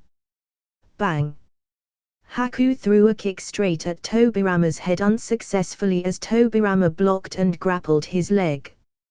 He swung Haku through the air and spit several sharp water needles at him, to which Haku responded by spitting out ice needles to counter. Ting! Ting! Ting! Haku landed just as the water and ice needles clashed. He placed his hands on the ground, shouting, "Ice-style shattering ice spear jutsu." Just as incredibly sharp and large ice spikes rose from the ground to pierce Tobirama, he expertly dodged by activating his flying thunder god jutsu and flew right next to Haku, who he marked earlier when he grappled his leg. Tobirama stabbed at Haku's neck with a kunai, successfully cutting right through his throat, only for his kunai to become stuck as Haku turned into a cold frosty ice clone. Tobirama widened his eyes in shock and said with praise, "Excellent job reading my movements and countering my flying thunder god jutsu. You substituted yourself with an ice clone just in time." Haku nodded as he was in the air, slowly falling down, and replied, "I'm honored to be praised so highly by you, Lord Second Hokage. I'm familiar with facing the flying thunder god because my big brother can also use it. He's also better at teleporting with the flying thunder god than you are, Lord Second," Haku mentally thought to himself. Tobirama widened his eyes in surprise that another shinobi managed to learn his flying thunder god jutsu. "Your big brother must be quite a remarkable shinobi then." Haku nodded, affirming Tobirama's statement as he formed the hand sign seal of confrontation, activating his crystal ice mirrors jutsu. 20 ice mirrors surrounded Tobirama as Haku fell into one of the mirrors, projecting his image across all 20 and condensed chakra in his hands, forming them into ice needles. He expertly threw them out at great speed. Tobirama quickly defended by creating a powerful water wall that blocked the ice needles before he clapped his hands and said, "Water-style Water Fang Bullet Jutsu." From the water he created with the water wall, multiple powerful conical pointed shaped pressurized water spread out in all directions, crashing towards the mirrors and shattering them. Haku was forced to jump out of the mirrors as he silently acknowledged Tobirama's strength with the water style and thought, Lord Second is a really difficult opponent. Should I conserve what chakra I have left and slowly stall until it's my turn for rest, or should I try a forceful approach and summon one of the 3 guardians to help me out? The summoning time won't be that long though with my current chakra reserves. Not too far away was Sasuke engaged in his fight against Fugaku while they conversed. He dodged several kunai from his father before appearing by Fugaku's side and successfully kicked him in the chest, sending him flying. At this point Fugaku had learned from Sasuke of what happened to both of his sons after the massacre of the clan. He felt incredible sorrow deep within his heart as he was forced to continue his fight with Sasuke against his will. Sasuke blocked a punch from his father at this moment and said, "Father, why did you choose the clan over the village?" Fugaku dodged a sword strike from Sasuke as he performed a backflip to distance himself. "You've already learned the truth from Itachi. There isn't much more for me to say. I failed as the leader of the clan. Even if I was the current clan head, I never truly held much power. My will was too weak. I was pressured by the clan and couldn't pacify or manage their dissatisfaction well enough. I realized that, should the clan go against the leaf, that it would not end well for the clan. The only true way for the rebellion of the clan to succeed was if Itachi had agreed to help us. However, you already know of the decision Itachi made. After Itachi began distancing himself from me and the clan, I had already guessed which side Itachi had chosen. However, the pressure the clan placed on me had only continued to intensify. I knew that without Itachi's help in the coup d'etat, the Uchiha clan would not be able to succeed no matter how much military might we possessed. In the end we were still only a single clan amongst the rest of the village. It is because I came to this realization that I decided to remain as the clan head until the very end. Even if I could not quell the anger of the clan, I would bear the burden as the clan head in taking on the pressure of war talks and leading the preparations for battle. I, who had experienced the horrors of the Third Great Ninja War, did not wish for an internal war with the village. The same was true for Itachi. I had bought as much time as I could. The night before the clan would wage war against the village was the night Itachi had made the decision to massacre the entire clan. I spoke to Itachi on that fateful night and heard what his plan was as well as what his ideals were. After hearing everything about how and why Itachi came to the decision he did, your mother and I gladly accepted our fate and chose to die without any resistance. This is why I am proud of your brother. I did not have the courage to stand up to the clan, nor did I manage the clan well enough. In the end I could do nothing. I could do nothing for the clan and I could do nothing for my sons. It was Itachi who had the courage to stand up to the clan. It was Itachi who was decisive enough to make a firm decision. And it was through Itachi's choice that allowed you to live, Sasuke. Perhaps everything could have been avoided if I had tried harder to speak and discuss with Lord Third, however, I didn't. I am a failure as a clan head. And I am a failure as a father. The burden I had to bear was nothing in comparison to the burden I had left to Itachi. But if what you said is true, then Itachi is truly already dead. And I have died a long time ago. Sasuke, you are the true pride of our clan and the only surviving member left.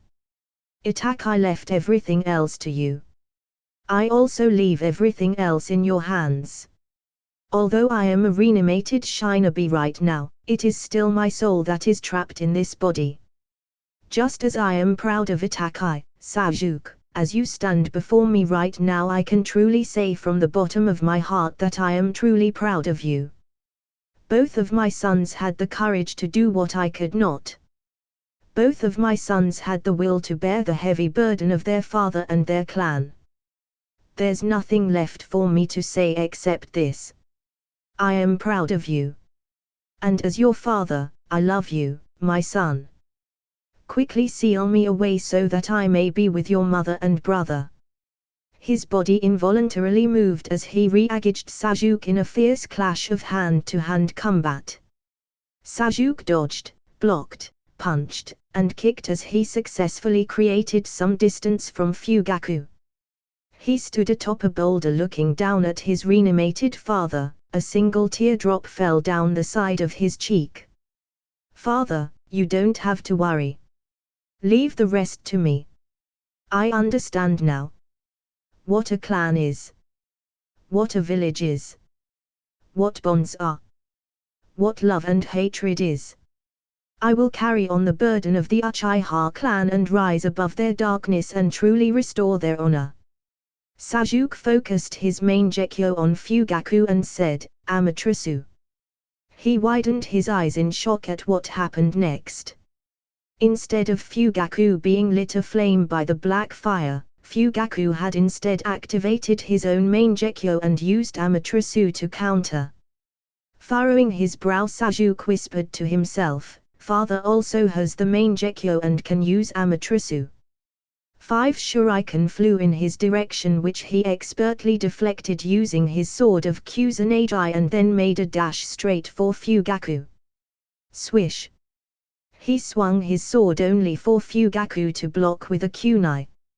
Sasuke immediately channeled his Chidori into his sword, greatly increasing its cutting power, and cut right through Fugaku's kunai. Just before he could cut Fugaku down, he backflipped out of the way as another Fugaku attacked from beneath the ground. So father can also use the shadow clone. I was too young back then to know exactly what abilities father was capable of. After spending all this time fighting father, I know that he's not as strong as Itachi. The only reason Itachi was sealed away so quickly was because Izaya, Naruto, and Killer Bee assisted. But of all the things possible, I never imagined that father would also possess the main Gekyo Sharingan. He stared at Fugaku while contemplating his next move, only for his intuition telling him something was off. Boom! A giant explosion destroyed the ground where Sasuke was just standing as a figure held Sasuke by the arm, successfully dragging him out of the blast radius just in time. That figure channeled their chakra into Sasuke, dispelling the effects of a powerful genjutsu on him, prompting Sasuke to open his eyes wide in shock. Genjutsu? Impossible, father was able to cast a genjutsu on me. But not even Big Brother's Tsukiyomi works on me. Thud. As he landed on the ground once more, he took notice of the person who just saved him and widened his eyes in surprise. Sakura. She let out a breath of relief. Sasuke-kun, are you all right? I'm fine, but what are you doing out here? Shouldn't you be in the field hospital? Sakura shook her head. It's all right. I finished healing those with serious injuries. The other medics can take care of the others. I also finished healing Guy. I was informed of the plan Kakashi-sensei implemented, so I came to get you since it's your turn to rest. Sasuke remained silent for a moment but ultimately nodded his head, noting his low chakra reserves.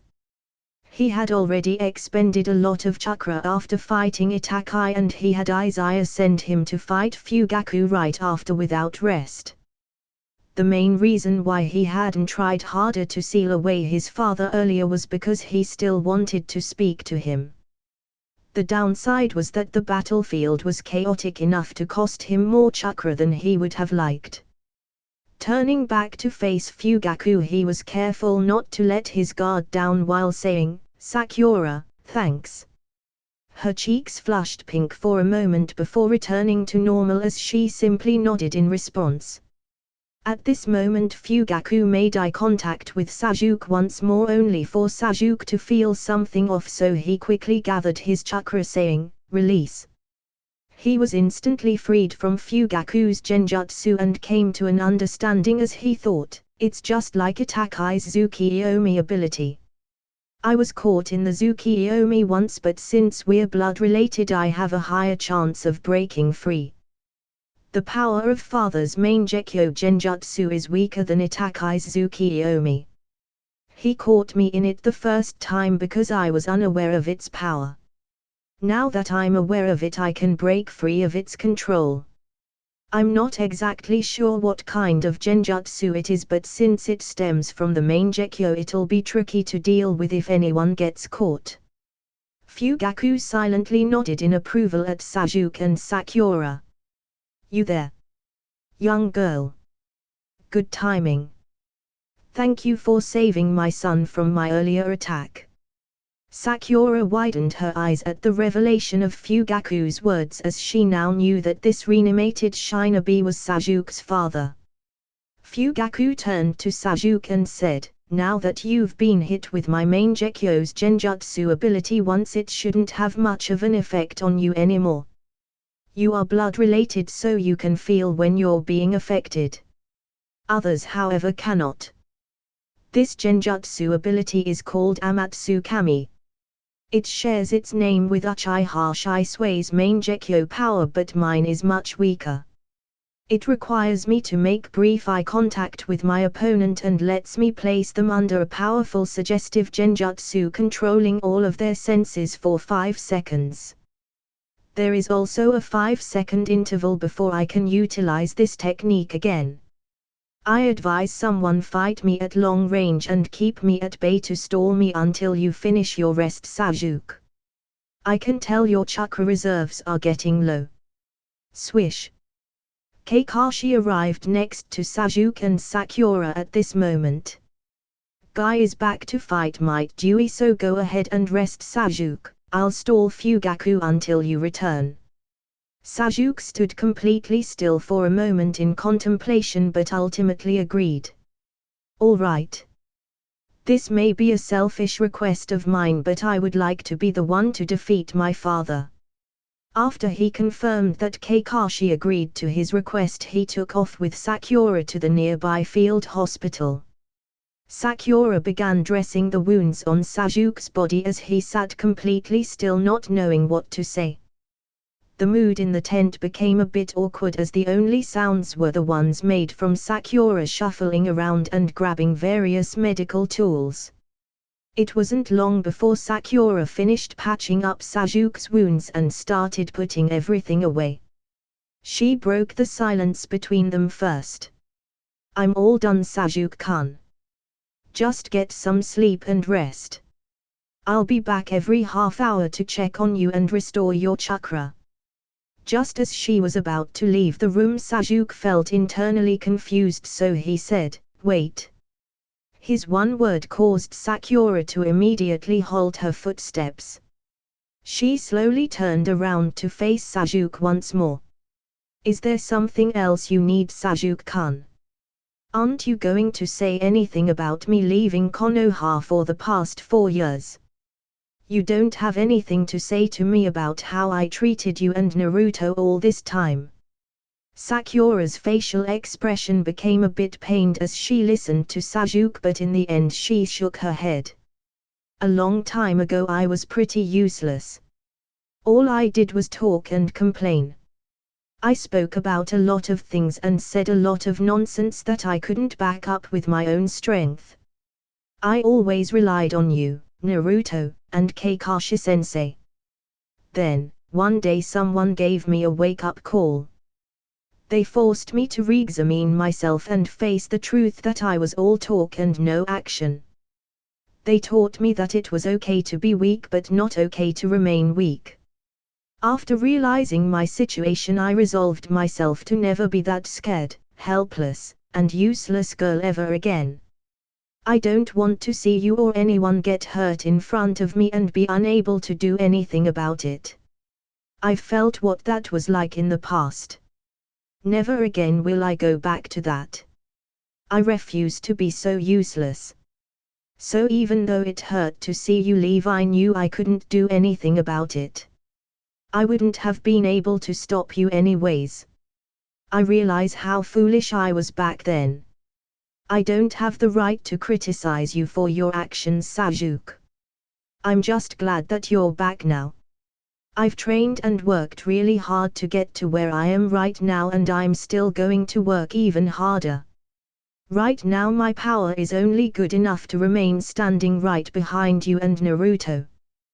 But I promise that one day I'll be able to stand beside you both. And Sasuke-kun, I never stopped believing in you. Even when you were gone for those 4 years, I never blamed you. Sasuke stared at Sakura, unsure of what to feel and what to say. Eventually he put on an apologetic expression as he recalled the memory of what Izaya once said to him when they conversed atop the head of the fourth Hokage's stone face. Flashback. Honestly, I'm surprised that those two even want to talk to me still after everything that's happened. Surprised that they still want to hold on to their bonds with you. Don't underestimate those two. One is a serious blockhead who is too straightforward for his own good. The other is hopelessly and blindly in love. Well, even if it seems a bit naive of her, she has never given up on you. She has always continued to believe in you, and everything she does is done with great passion and vigor and hope. I think you can travel without being too worried about such complicated things like what a village is and what a clan is. Take it slow, Sasuke. Take your time to think about such things. Come up with your own answer. See for yourself what the world is like. When it gets complicated, talk to the yellow-haired straightforward one. He's sure to give you the most ridiculous but yet simple answer and keep you grounded. When you feel that you're wallowing in the dark again, go see the pink-haired blindly in love one. You don't even have to say anything to her yet, she'll take care of you with great love and attention. She'll just be happy that you're in her presence. And I think that kind of comforting silence will help light up your darkness. And when you feel like you do want to talk about complicated matters, I guess I'm the one you're stuck with, Sasuke. End flashback. Sasuke walked over to Sakura and stood in front of her. He lightly touched the bandaged areas where Sakura patched him up and thought to himself, guess Izaya was right. Literally right, he said internally as he recalled how just a few moments ago Sakura really did just patch him up in complete and utter silence. After a moment of silence between him and Sakura in close proximity, he finally mustered the will to say, Sakura, I'm sorry. I guess I made you and the others worry.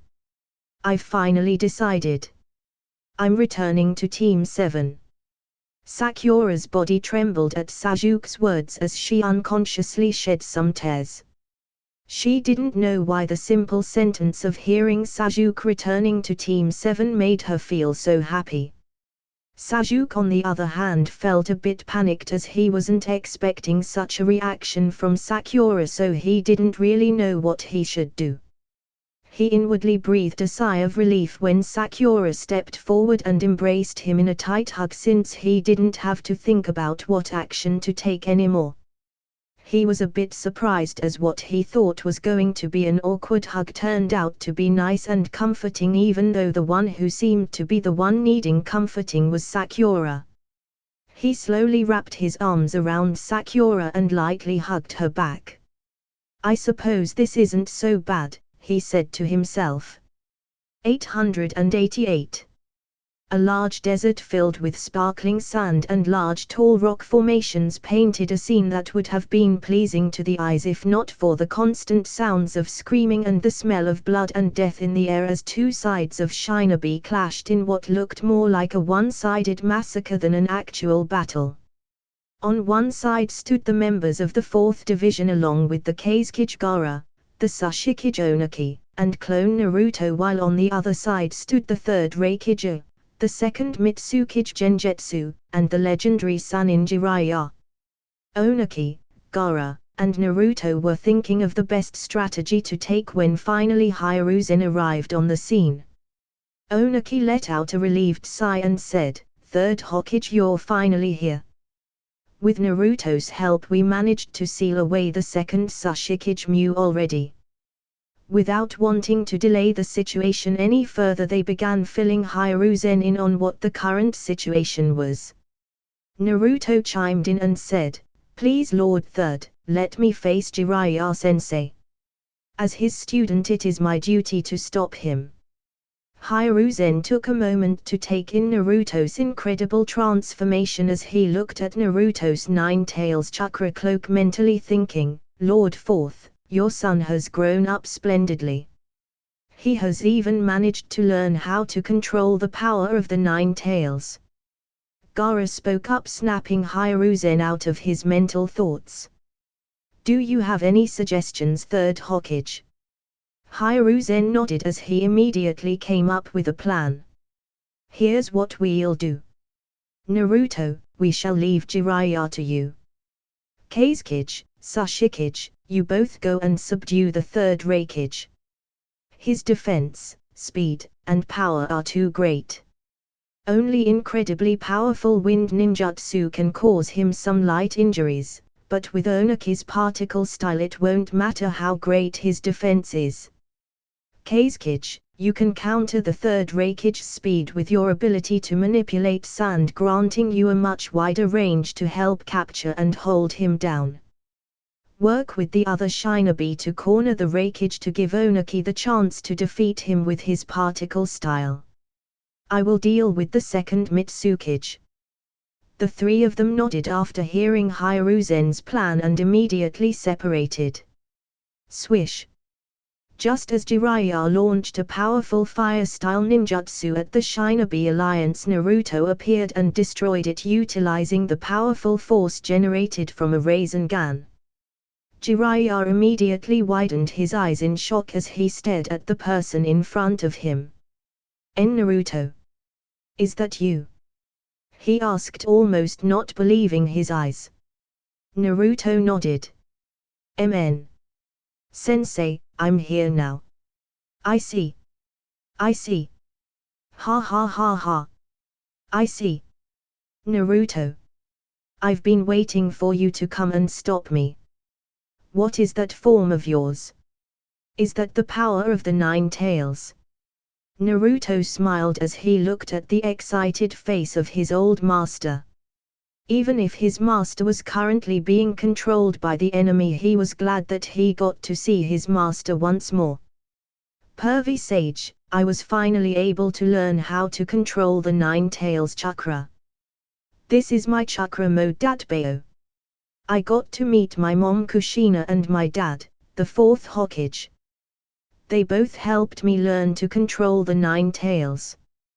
Jiraiya widened his eyes in shock when he heard that Naruto was able to meet both Kushina and Minato. Oh! So Minato was able to seal a small portion of his consciousness along with his chakra in the seal. Ha ha ha! I knew you would be able to control the Nine Tails chakra one day. Naruto, I can rest at ease now. I know you'll be able to stop me. Naruto nodded. Sensei, I met Nagato. Jiraiya's facial expression softened with a complicated look in his eyes. Nagato, so you two met. I knew you both would one day meet after I had failed to stop him. Naruto smiled and said, don't worry. Although Konoha suffered some heavy damage, it was salvageable. Also, in the end Nagato was able to come to terms with his pain and find peace with himself, Jiraiya stared at Naruto in deep contemplation and smiled with relief. "Mn. Naruto, I knew you were the one. I've already died. And from the looks of it now there is nothing more I can teach you. You have overcome many difficult obstacles. There may only be more difficult obstacles ahead, but I believe in you. My body is not under my control, so quickly stop me and seal me away." Naruto nodded with confidence. "Never going back on my word and never giving up. That is my ninja way. Don't worry, sensei, leave it to me." Bang! Jiraiya and Naruto dashed at one another with incredible speed and power. After several exchanges of taijutsu with neither coming out on top, both Jiraiya and Naruto shouted at the same time, "Big Ball Rasengan!" Two giant blue spheres of massive violent rotating powers of energy clashed into one another, causing a large explosion that kicked up a powerful force of wind, sand, and debris into the air. The force generated also knocked them both back a good distance away from each other. Just as Jiraiya landed on his feet, he placed his hands together and shouted, "Hair Needle Senbon!" His long white hair stretched taut and became extremely sharp as they fired away at great speed towards Naruto. Naruto quickly recalled his training with Haku and the time Haku spent teaching him some wind ninjutsu, which he was thankful for in this moment. He quickly weaved the hand signs of tiger, bird, boar, rat, and clapped his hands shouting, "Wind-style air cannon jutsu." After taking in a deep breath, he exhaled an incredibly powerful force of air that easily repelled the hair needles from Jiraiya's jutsu and continued to make its way towards Jiraiya. Jiraiya jumped into the air to dodge the blast of air cannon as he looked at the now destroyed area where he was at. "Naruto. Not bad. You actually learned some ninjutsu other than the Rasengan."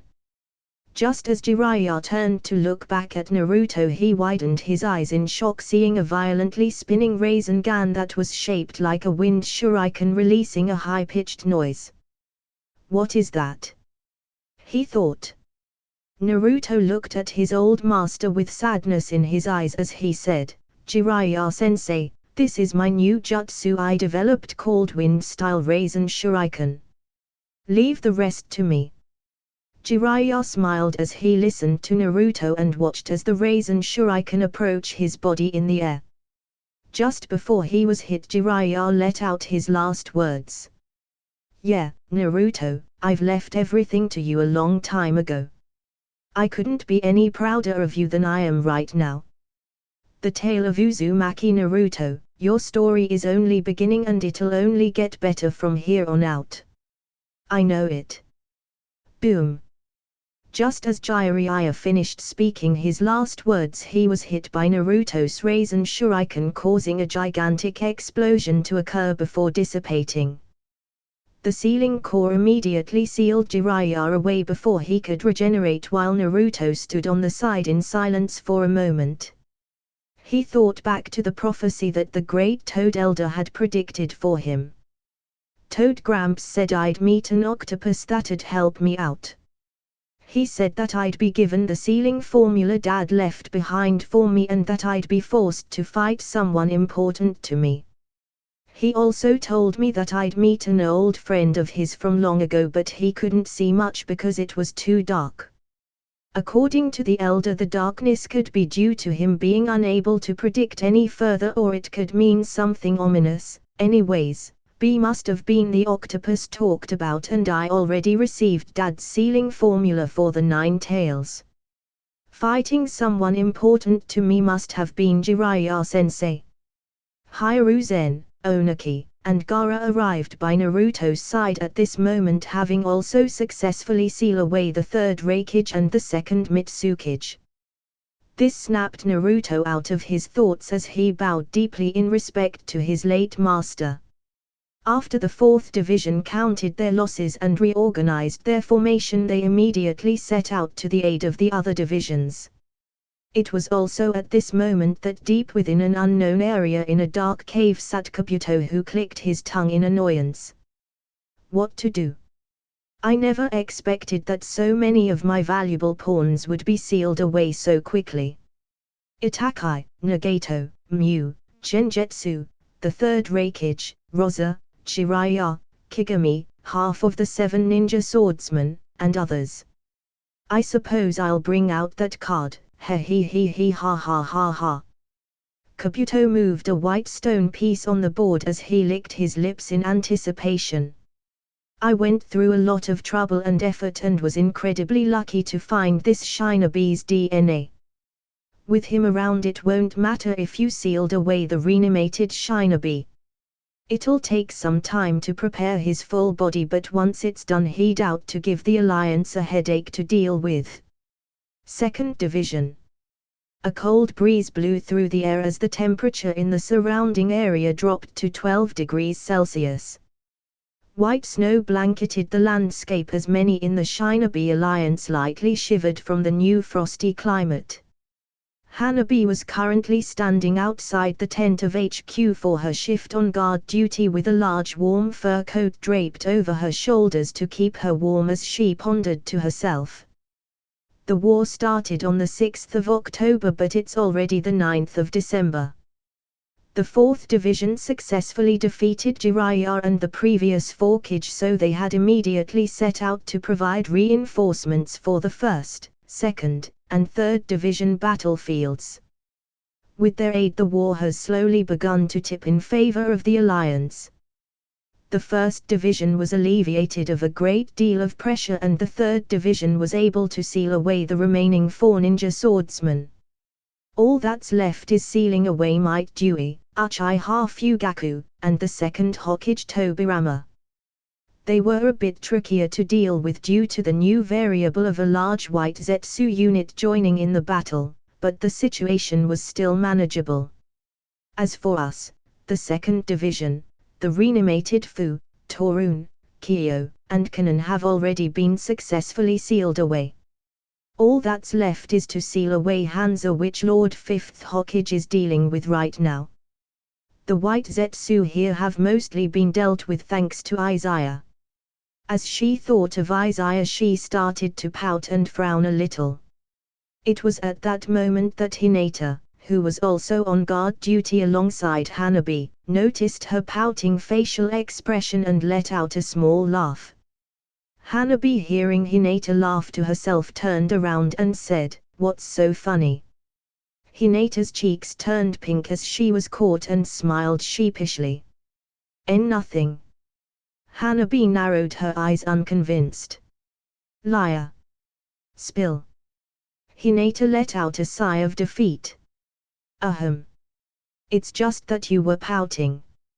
And you only pout like that when you're thinking of Izaya." It was now Hanabi's turn to have her cheeks flush pink as she realized her sister Hinata found her out. "Do I really pout like that when I think of him?" Hinata smiled and nodded her head. "Yup. You do that when you think of him, and you usually always say how he's probably doing something stupid and dangerous all by himself. You then complain about how he never brings you along." And before Hinata could finish, Hanabi rushed over and placed her hand over Hinata's lips. "Oh, okay. I got it. No need to spill out my secrets. Geez, I mean, sure, I know he's capable, but can't he be a bit more aware of how worried I am when he leaves so suddenly and is gone for days on end?" Hinata chuckled as she said, "You're pouting again." Hanabi stood back on her spot and turned her back to Hinata, grumbling softly to herself. HMPF. It can't be helped though. It was his 17th birthday 6 days ago, but he hasn't been back for nearly 2 weeks. Even though we're at war, I at least wanted to celebrate his birthday with him. Even if it would only be a small and short event. Hinata's facial expression softened as she too shared a similar sentiment with Hanabi.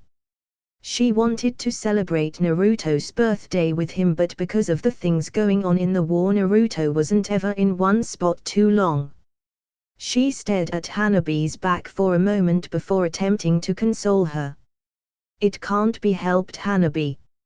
Izaya is an invaluable asset to the Alliance. He's so skilled that everyone was incredibly shocked at how he single-handedly defeated over 3,000 white Zetsu in under 20 minutes with his Flying Thunder God Jutsu. In fact, people have even been saying that his speed and skill is on par with the 4th Hokage's. They even started calling Izaya Konoha's White Flash.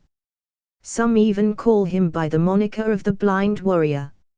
Even Maro has a title that people have been calling him by as Bone Demon Kimimaro.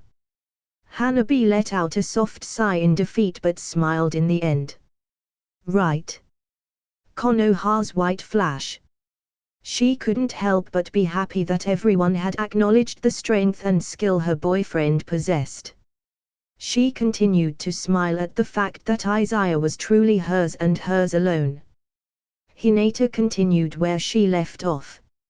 Anyways, due to Izaya's plan in defeating the reanimated Shinobi and his help in suppressing the White Zetsu army, the 2nd Division has been able to breathe more easily now. With most of the reanimated Shinobi sealed in this area, it makes sense that HQ would assign Izaya the mission of searching for the location of Kabuto. He comes back every now and then to report his new findings. Maybe he'll be coming back soon. So don't feel too down, Hanabi. Hanabi nodded her head in silent agreement. At this moment both Hanabi and Hinata lifted up their heads to see Tsunade return to camp proudly. A Shinobi from the 2nd Division went up to her and asked, "Lord 5th Hokage, you've returned." Tsunade nodded triumphantly. "Amen. Hanzo has been successfully sealed away. All that's left are the few remaining white Zetsu and we'll clean up this area of battle. Then we can provide aid to the remaining 1st and 3rd Division. That'll only leave Madara and Kabuto." "Woo! Yeah. All right." Celebratory shouts and cheers could be heard all around as the mood of the 2nd Division camp instantly went up. Neji walked over to where Hanabi and Hinata were with Kai right behind him. Hanabi, taking notice, said, "Is it time to change shifts already?" Kai stepped forward with a smile and responded, "That's right. Neji and I will be taking over for you both. Get some rest, Hanabi." Neji sighed and slightly shook his head, knowing that Kai still hadn't given up on chasing after Hanabi, even though everyone in camp knew by now that Hanabi and Izaya were together. Hinata quickly walked forward and pulled Hanabi away with her as she said, "Thanks. We'll leave things here to the both of you then." Hanabi smiled at her older sister's quick thinking and simply let herself get dragged away so she didn't have to deal with Kai. It's not that she didn't like Kai or anything, but he was rather annoyingly persistent. No matter how she rejected his advances, he still came back in the end. Just as Hinata and Hanabi made their way back to their tents, they both stopped in their tracks at the sight of the person up ahead. Hanabi let go of Hinata's hand and nodded with her head encouragingly. "Go ahead, Hinata.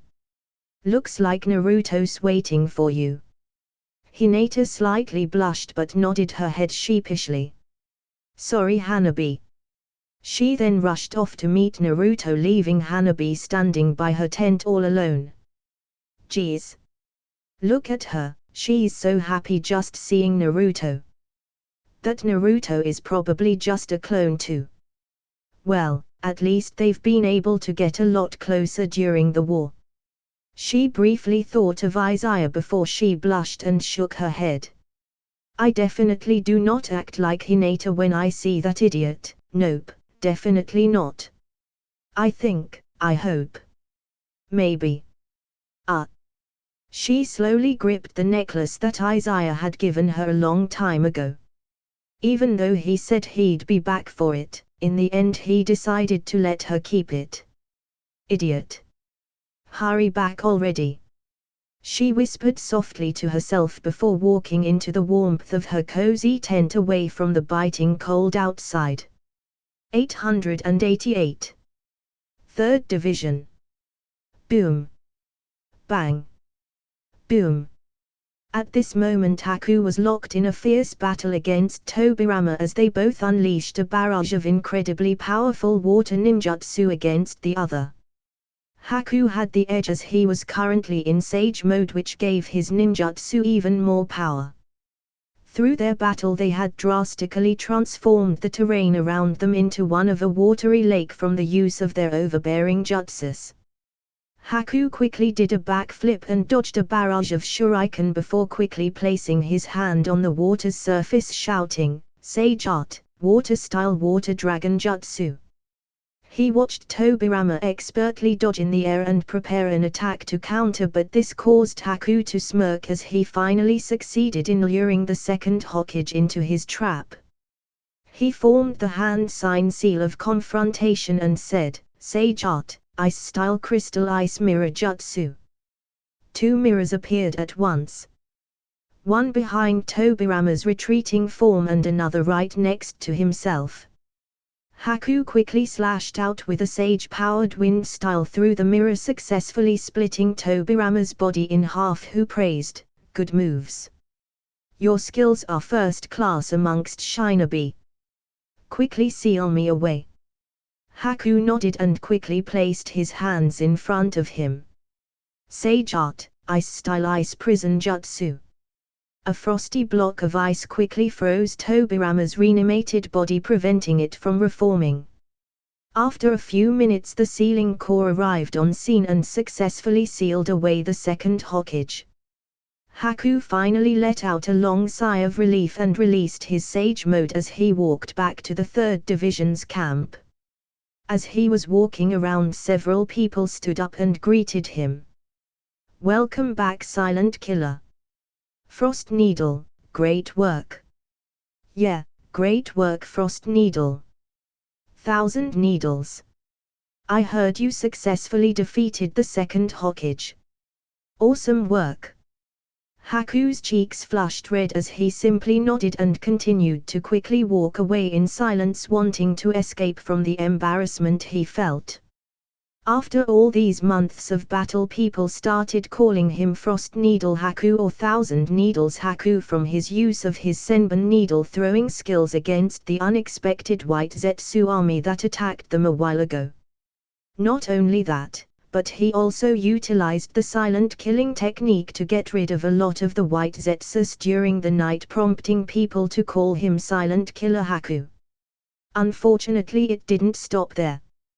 During his battle against the second Hokage for all these months, people also started calling him Haku of the Ice Style or Ocean Sage Haku for his prowess in using the Ice Style Keki Genkai and his ability to enter Sage mode to boost the strength of his water ninjutsu.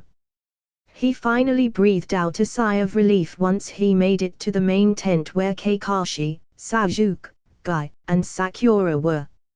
Sasuke smirked as he saw Haku's embarrassed facial expression and said, "What's the matter?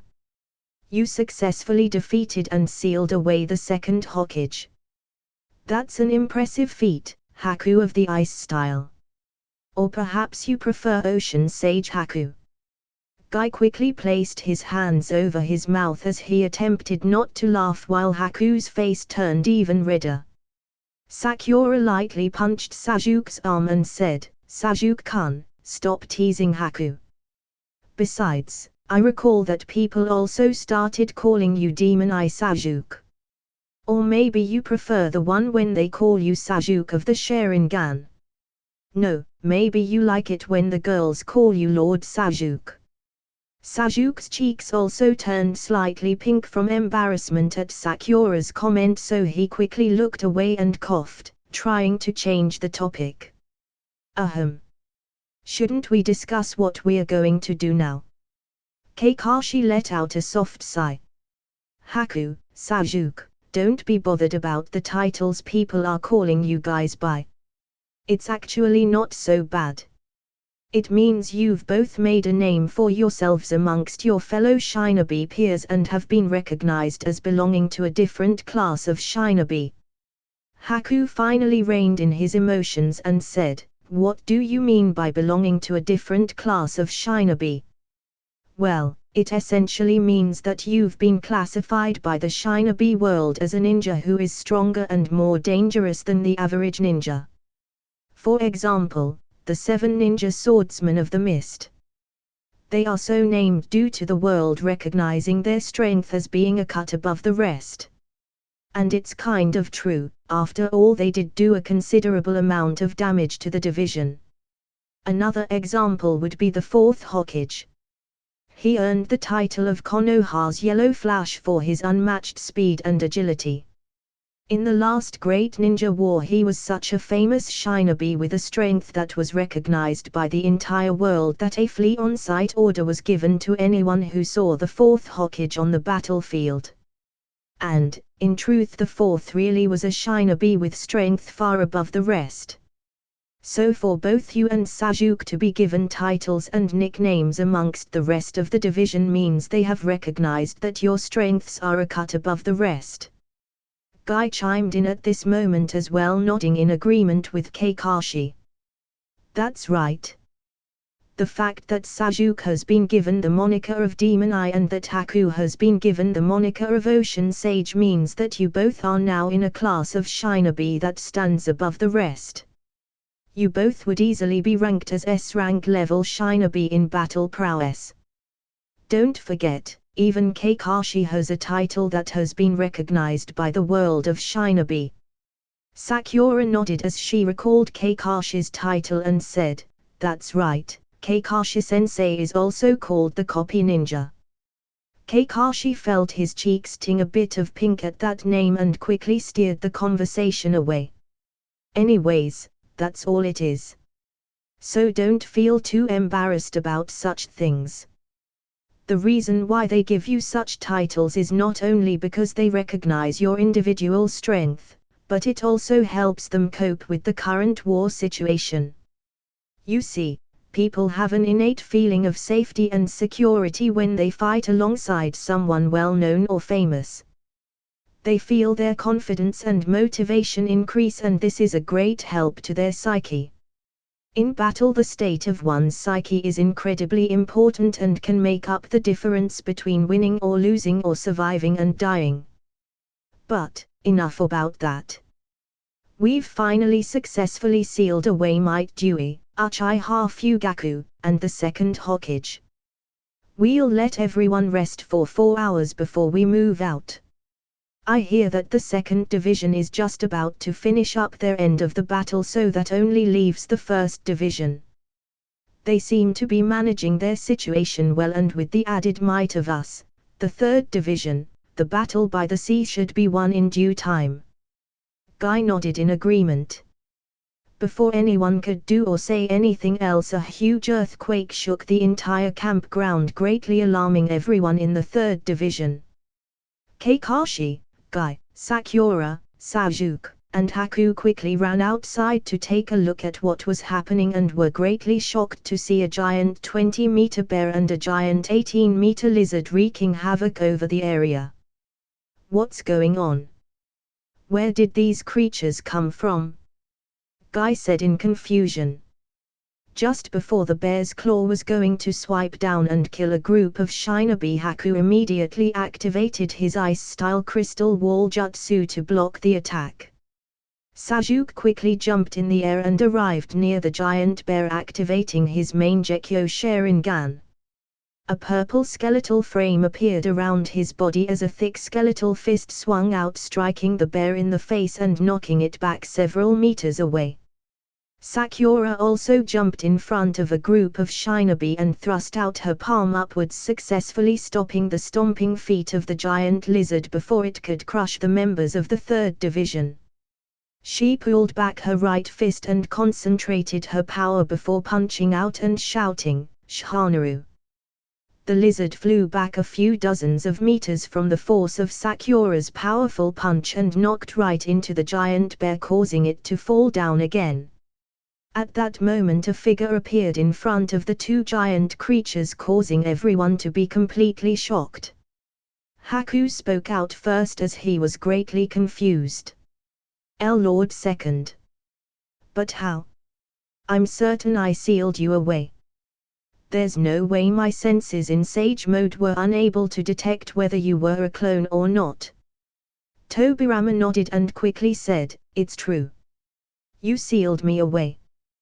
But the enemy has reanimated a very skilled shinobi. Listen to me, you must all go and guard the other sealed reanimated shinobi immediately. The one the enemy has reanimated is called Uzumaki Ashina. He was the first clan head of the Uzumaki clan and the most skilled Fuinjutsu user to have ever lived. He can easily undo the sealing techniques you all placed on the defeated reanimated shinobi. You must not let him get to them. Boom! A large wind of dust and debris kicked up in the area as Guy and Kakashi stood a few dozens of meters away opposite of Ashina and Tobirama. The moment the two giant creatures appeared, the two seasoned Jonin duo immediately had a bad feeling and had rushed out of the campsite to scope the area while Haku, Sasuke, and Sakura dealt with the creatures. They had run into Ashina and immediately engaged him in a fierce fight, preventing him from unsealing anyone else and forced him back by Tobirama's side. Ashina quickly formed the summoning jutsu, causing 4 large clouds of white smoke to appear and dissipate, revealing a giant dragon 25 meters tall, a giant snake 20 meters long, a giant chimera 18 meters tall that looked like a half-lion half-snake creature, and a giant black boar 15 meters tall with thick muscles and 2 large tusks. Including the giant bear and giant lizard, there was a total of 6 giant beasts that stood with imposing might. Everyone in the 3rd division immediately faltered and felt an enormous pressure bearing down on them. Noticing the situation turning bad, Haku, Sasuke, and Sakura quickly dashed out in front and said, "Summoning jutsu." Poof! 3 white clouds of smoke appeared, revealing a giant purple snake named Aida, the giant frame of Katsuyu, and the figure of a huge terrifying-looking shark who was precisely Nade. Haku looked down and was surprised that it wasn't Maju he summoned. Nade. So it's you this time instead of Maju.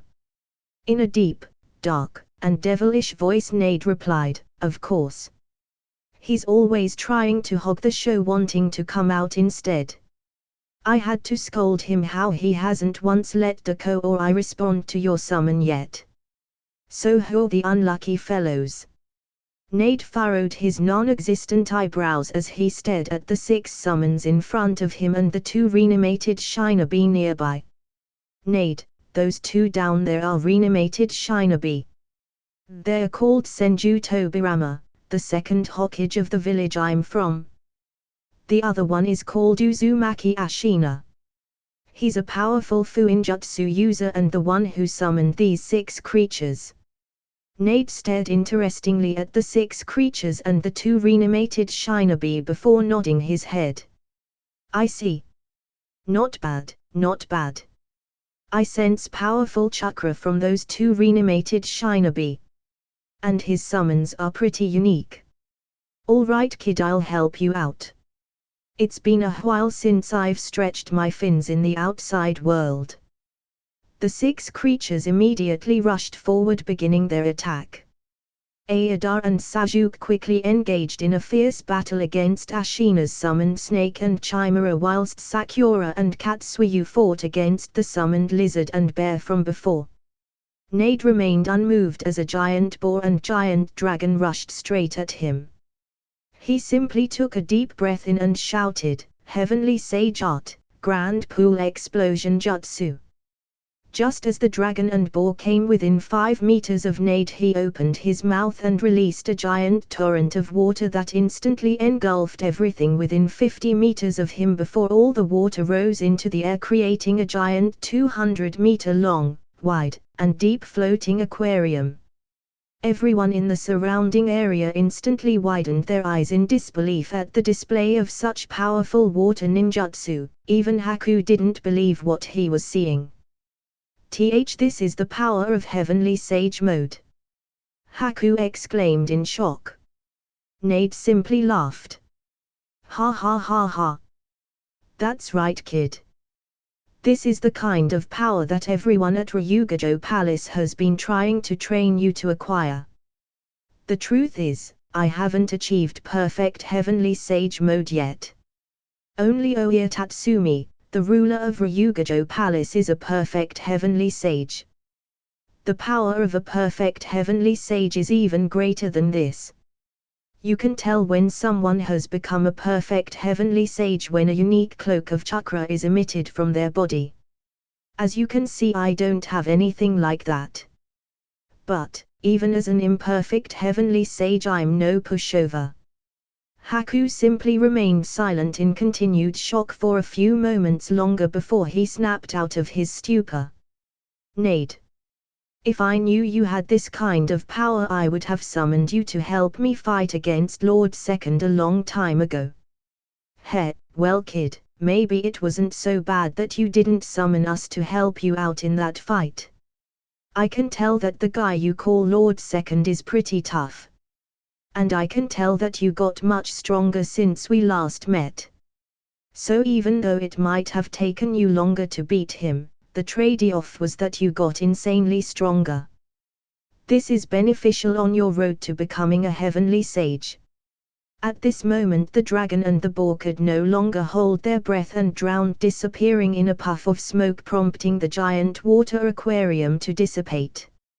Sasuke and Sakura also finished their fight against their summoning opponents as well and regrouped next to Haku. Just as everyone turned their attention to Tabriyama and Ashina, both reanimated shinobi pooled their chakra together before Ashina placed his hands on the ground and said, "Summoning Jutsu." A gigantic cloud of white smoke larger than all others appeared at this moment. Nade immediately widened his eyes in shock and exclaimed, "Impossible. No. Incredible.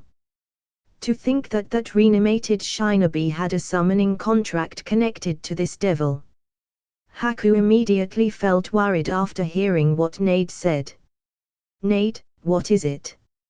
I don't even see his summoning."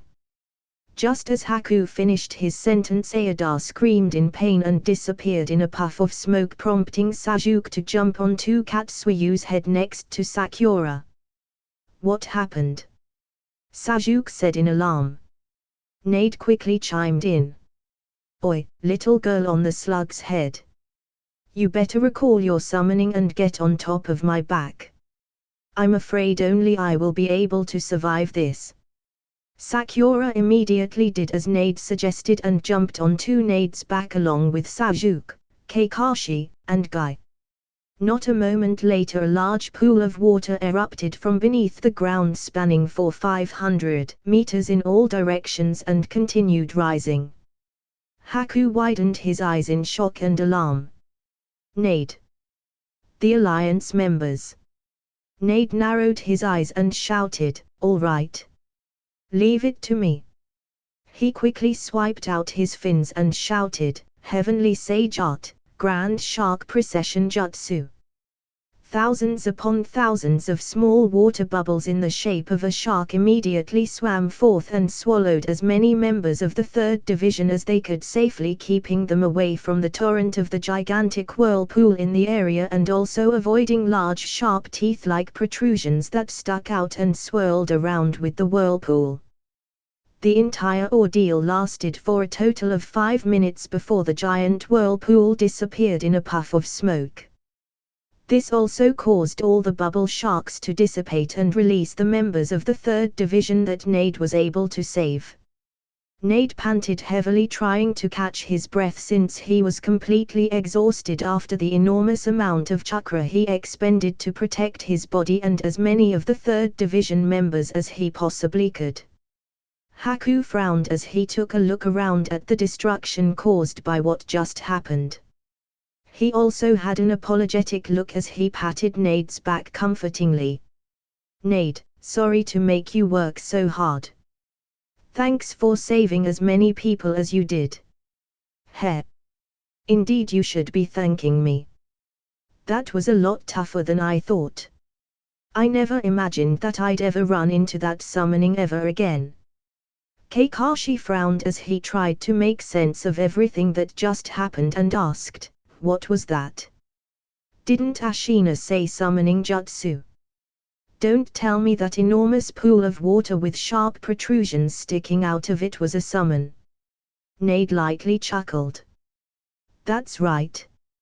It's an incredibly ancient and old creature of the ocean. Its official name is Sokanashi. Truly a monster of the deep. We three guardians of the Ryugajo Palace call it the devil of the ocean. What we faced just now was merely a small portion of its true size. I never imagined that a human could have actually signed a summoning contract with Sokanashi.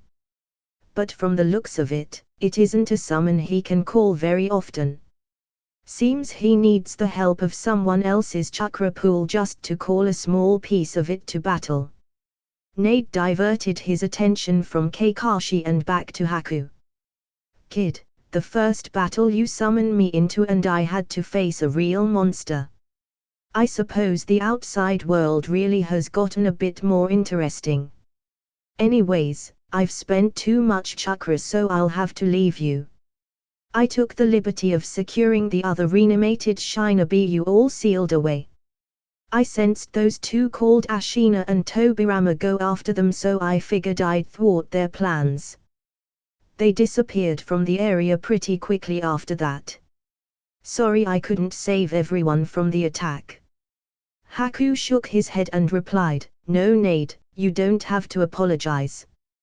Without you we all might have been done for. You've done enough. Get some rest. Amen. Then off I go. With a puff of smoke Nade disappeared prompting Kakashi, Guy, Sasuke, Sakura, and Haku to fall down and land on the wet ground. They all stared at the disoriented third division and frowned. Kakashi stepped forward and said, Guy, Sasuke, Haku, go confirm and secure the sealed reanimated bodies that Nade grabbed for us. Sakura, go check on the Alliance members and heal the injured. I'll report to HQ and see what our next plan of action should be. All right. Everyone responded before dashing off to complete their tasks. Kakashi quickly found the surviving members of the intelligence unit stationed with them and had them connect him to HQ. Shikamaru, Tsunade, and the Reikage immediately felt their minds connect to Kakashi's who said, HQ, this is Hatake Kakashi. Reporting. We had just finished sealing away the last 3 reanimated shinobi Uchiha Fugaku, Might Dewey, and Senju Tobirama when we were ambushed by a reanimated Uzumaki Ashina. After hearing Ashina's name both Tsunade and the Reikage felt cold sweat drip down their back. Tsunade clenched her fist and asked, Are you sure it was Uzumaki Ashina?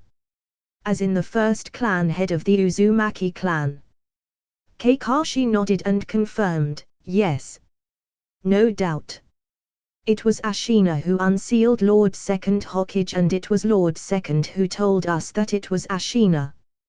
Lord Second also told us that we need to return and guard all sealed reanimated shinobi before Ashina gets to them and unseals them. Ashina summoned some sort of strange creature that was powerful enough to wipe out our location. Many of the members in our division suffered injuries and even death. It was thanks to Haku that anyone even ended up surviving. Shikamaru noticed Tsunade and the Reikage's sour facial expression so he asked, Excuse me, but who is this Ashina guy? I heard you all say that he's the clan head of the late Uzumaki clan and he sounds like a problem considering he can undo our sealing techniques. But it shouldn't be too big a deal with how much more manpower we can lend out now. Right. Tsunade shook her head. Shikamaru, Ashina is a bit different. He's incredibly dangerous. I would argue that he's even more of a threat than the second Hokage. The reason is because he's the forefather of all of Konoha's Fuinjutsu. On top of that, he has sealed away many dangerous and strange creatures throughout the years. As long as those creatures aren't dead yet, he can summon them under his control. His individual skill as a shinobi is no lesser than that of the second Hokage either. I heard a story from my grandfather, the first Hokage, a long time ago, that Ashina developed some extremely formidable Fuinjutsu, and one shouldn't fight him too carelessly or they would end up losing their life. The third Hokage might know more since he was a student of the first and the second. Anyways, we need to deal with the problem of Ashina being able to undo the sealing of the already sealed shinobi. Kakashi nodded in agreement. Lord Second and Ashina have already left. I just received word from Haku, who used Sage Mode to locate their chakra. They're headed to the area where Jiraiya and the previous 4 Hokage were defeated and sealed. The Raikage frowned as he turned to Shikamaru and asked, "Well then, any plans?" Shikamaru contemplated for a bit as he pieced together various bits of information before replying, "Here's what we should do. Kakashi, I know Sai is in your unit. His ability lets him remain mobile and seal away enemy shinobi. Kakashi, you're skilled in tracking others with your summonings, and Haku can find them through Sage Mode. Sajuke's battle strength will also be needed. Leave Guy and Sakura in charge of the 3rd Division for now. They'll lead the 3rd Division towards the 1st Division battlefield while you, Haku, Sajuke, and Sai chase after Ashina and Lord Second. From our end, the 2nd Division is almost done as well, so we don't need as many shinobi stationed here. Lord Raikage, you, Kimimaro, and Neji should head out from our side and cut off Ashina and Lord Second in a pincer attack. At this stage in the war, it should be okay for you to make an appearance on the battlefield. Hopefully with this setup we'll be able to prevent Ashina from unsealing any more reanimated shinobi, at the same time successfully defeat both of them and seal them away for good. We'll also contact Lord Third Hokage and have him leave the 1st Division battlefield to rendezvous with you all, since he would probably have the most knowledge on how to defeat Ashina." Everyone took a moment of silence to take in Shikamaru's plan before nodding in agreement. The Raikage stood up and prepared to head out as he said, "I'll get Kimimaro and Neji. We're heading out immediately. The war is close to being over. Once the 1st Division wins their battlefield, it'll only be Madara and Kabuto left. We can't let Ashina unseal any of the reanimated shinobi, or it'll only prolong this war." As the mental link cut off, Kakashi left to relay the orders he received from HQ, while the Raikage disappeared quickly, bringing Kimimaro and Neji with him. An hour had passed since the mental meeting with Kakashi when a figure appeared inside the tent of HQ. Tsunade looked up from her seat a bit startled, but immediately calmed down as she took note of the familiar figure in the room. "Oi, Izaya, you've been taking off here and there. This time you've been gone for about 2 weeks. At least Naruto and B give their reports of their location every few days. You should learn to do the same. Find anything on Kabuto?" I turned to face Tsunade and put on a thoughtful look before replying, "Yes and no. I've found some clues of where he could be, but haven't found him yet. I plan to do a thorough sweep of those locations soon, but I do feel strongly about one location in particular. And that is, most likely, Kabuto is hiding within Ryuichi Cave." Tsunade widened her eyes in shock as she exclaimed, "What? Ryuichi Cave? Impossible. Are you telling me that he was accepted as a disciple of the White Snake Sage and entered that sage land? If that's the case, then it'd be really hard to get to him." I nodded at Tsunade's statement. Indeed, it'd be a bit tough to get to him. One can't simply walk into one of the legendary Sage Lands, so it's actually the perfect hiding spot for Kabuto. I'll need some time to think about this further. I feel that it's highly possible for Kabuto to be hiding there, but it isn't the only possibility. If I'm unable to discover Kabuto in any of the other locations I want to scope out, then I'll think about trying my hand at Ryuichi Cave. Tsunade let out a long sigh but nodded. Very well. Sorry for the trouble, but we'll leave that to you, Izaya. Just as I was about to respond to Tsunade, the entire 2nd Division campgrounds trembled and shook as a powerful wave of chakra erupted in the near distance. Bang! Boom! Bang! Loud explosions went off all around the area. Tsunade and I quickly rushed outside of the tent and frowned at the sight in the near distance. Not too far away stood a battered Naruto and Killer Bee as they fought to catch their breath. Immediately Tsunade and I dashed out and arrived before both of them, followed by Kurotsuchi, Hanabi, Hinata, Kai, and many others of the 2nd Division. Tsunade quickly began the process of healing Naruto and Bee as she asked, "What happened? How did you both end up like this?" Naruto gritted his teeth as he responded, "Bee, Sujitsu, Chigo, Karen, and I were all searching various old bases of Orochimaru's hoping to find Kabuto hiding in one of them, but we ended up running into Madara along the way. After fighting for a while, Bee and I led the fight away so the other 3 wouldn't get caught up in the battle. He should be arriving soon." No later than the last sentence Naruto spoke, a swirling distortion appeared about 300 meters away, revealing Toby completely unscathed with his gunby fan strung behind his back and 6 reanimated Shinobi by his side. Everyone frowned and became extremely anxious at this moment. Toby took a few steps forward and commanded, "Hand over the 8 and 9 tails. I found them first. It's only right that they remain with me."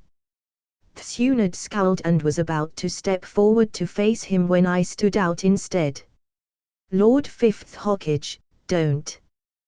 The 6 reanimated Shinobi by his side are the previous Jinchuriki. No doubt they hold the power of the tailed beasts within them. On top of that, they each have 1 Sharingan and 1 Rinnegan, so they probably have the powers of Nagato as well. We need you to stay back and heal Naruto and Bee. Until then I'll face him and discern his abilities." Tsunade frowned and argued, "Just you? Are you insane? That is Uchiha Madara with 6 Jinchuriki that can undergo tailed beast transformation, and they wield the power of the Rinnegan." Hanabi also protested, "Izaya, stop trying to do everything on your own. Let us help." Kurotsuchi took this moment to chime in as well, "Boy, I know you're tough, but even you can't take on 6 perfect Jinchuriki along with Madara." I turned around to face everyone and took a good look at the current group before shaking my head as I thought to myself, if Maro or the Raikage were here, then they'd be of some help. Lord 5th might be of some help, but her role is currently better suited to healing Naruto and Bee. Hanabi has gotten stronger, but I'm afraid something might go wrong in the fight. I heard Kurotsuchi click her tongue as she said through gritted teeth, "You do realize that I'm the captain of the 2nd Division, don't you? You think we'd just get in the way, huh?" Before anyone could continue to protest, Toby had Fu transform into the 7 tails and fire a full-powered tailed beast bomb. This caused everyone's eyes to go wide in shock and tremble in fear, as no one knew what to do in order to prevent being hit. I quickly weaved the signs for snake, horse, rat, ram and placed my hands out in front of me, immediately erecting a space-time barrier saying, "Flying Thunder God Jutsu Guiding Thunder." The tailed beast bomb was instantly absorbed into the barrier seal and disappeared, creating a giant explosion in the distance a few seconds later. I then returned my attention to everyone in the 2nd Division. I understand everyone's resolve to fight. I don't doubt anyone's ability nor their strength. But, for now I think the best strategy for us to use is to have everyone here watch me fight Madara and look for gaps in his attacks. Search for his patterns and find moments where you can counter. My skill set is the best to stall Madara and the Jinchuriki until Lord Fifth can get Naruto and be in fighting condition again. I stared at everyone's frustrated facial expressions, knowing that they all felt completely helpless and that the tailed beast bomb from earlier further drove them into self-demoralization. I shook my head in disapproval and shouted, "Who are you fighting this war for?" My loud voice instantly shook everyone out of their own thoughts as I continued. "Do you think I'm purposely fighting alone? For what? Glory? I don't need such a vain thing like that. I am fighting so that I can protect the things that I hold dear. And I am fighting for the sake of the world. I hope you all haven't forgotten what you all are fighting for. Maybe you're fighting because you have a son or daughter at home that you wish to protect. Maybe you have a wife or husband you wish to protect. Maybe you fight for your village, or country, or people. Maybe you fight for your own sense of justice. Maybe you fight for your friends. Whatever you are fighting for, don't forget it. Your efforts in the war are not any less than one single moment of any battle. Do what you can do, and leave what you can't do to your comrades. Am I not your comrade? I watched as the eyes of every shinobi stationed here at the 2nd Division battlefield widen their eyes in realization that they had temporarily got caught up in the heat of the moment and forgot what they were fighting for. Instead, they were caught up in the feeling of wanting a hot-blooded battle and to prove their worth, to prove that they were making an important difference in the war effort. Then, when faced against a tailed beast bomb, it made them doubt their worth. But after they listened to my scolding speech, they recalled the very reason why they resolved themselves to fight against Madara. I nodded my head in approval as everyone's mood became spirited again, so I shouted once more, "Am I still not your comrade?"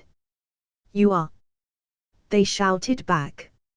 "In all our battles together, have I once forsaken any of you?" "No." "Have you all forsaken me?" "No." "Have you all forsaken yourselves?" "No." "Then do you still consider me your vice captain?" "Yes." "Then stand firm with your resolve and trust in your vice captain's judgment, for I have not forsaken myself. And I have not forsaken any one of you. Understood?" "Yes. Vice Captain, we're counting on you.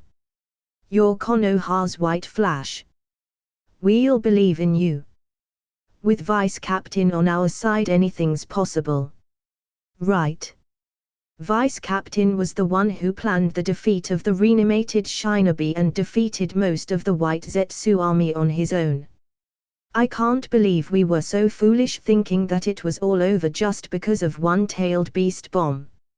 I'll choose to believe in Vice Captain Izaya's words. Tsunade widened her eyes in amazement as she noted the complete turnaround of the 2nd Division's mood from earlier and smiled to herself. Kurotsuchi just let out a defeated sigh. Honestly, I know I said that I was the captain, but why do you sound more like the captain right now?" I gave her an awkward smile before standing in front of Hanabi, who had a pained expression on her face. I gently placed both my palms on the side of her cheeks and bent down to kiss her forehead. "I promise that I'll come back to you."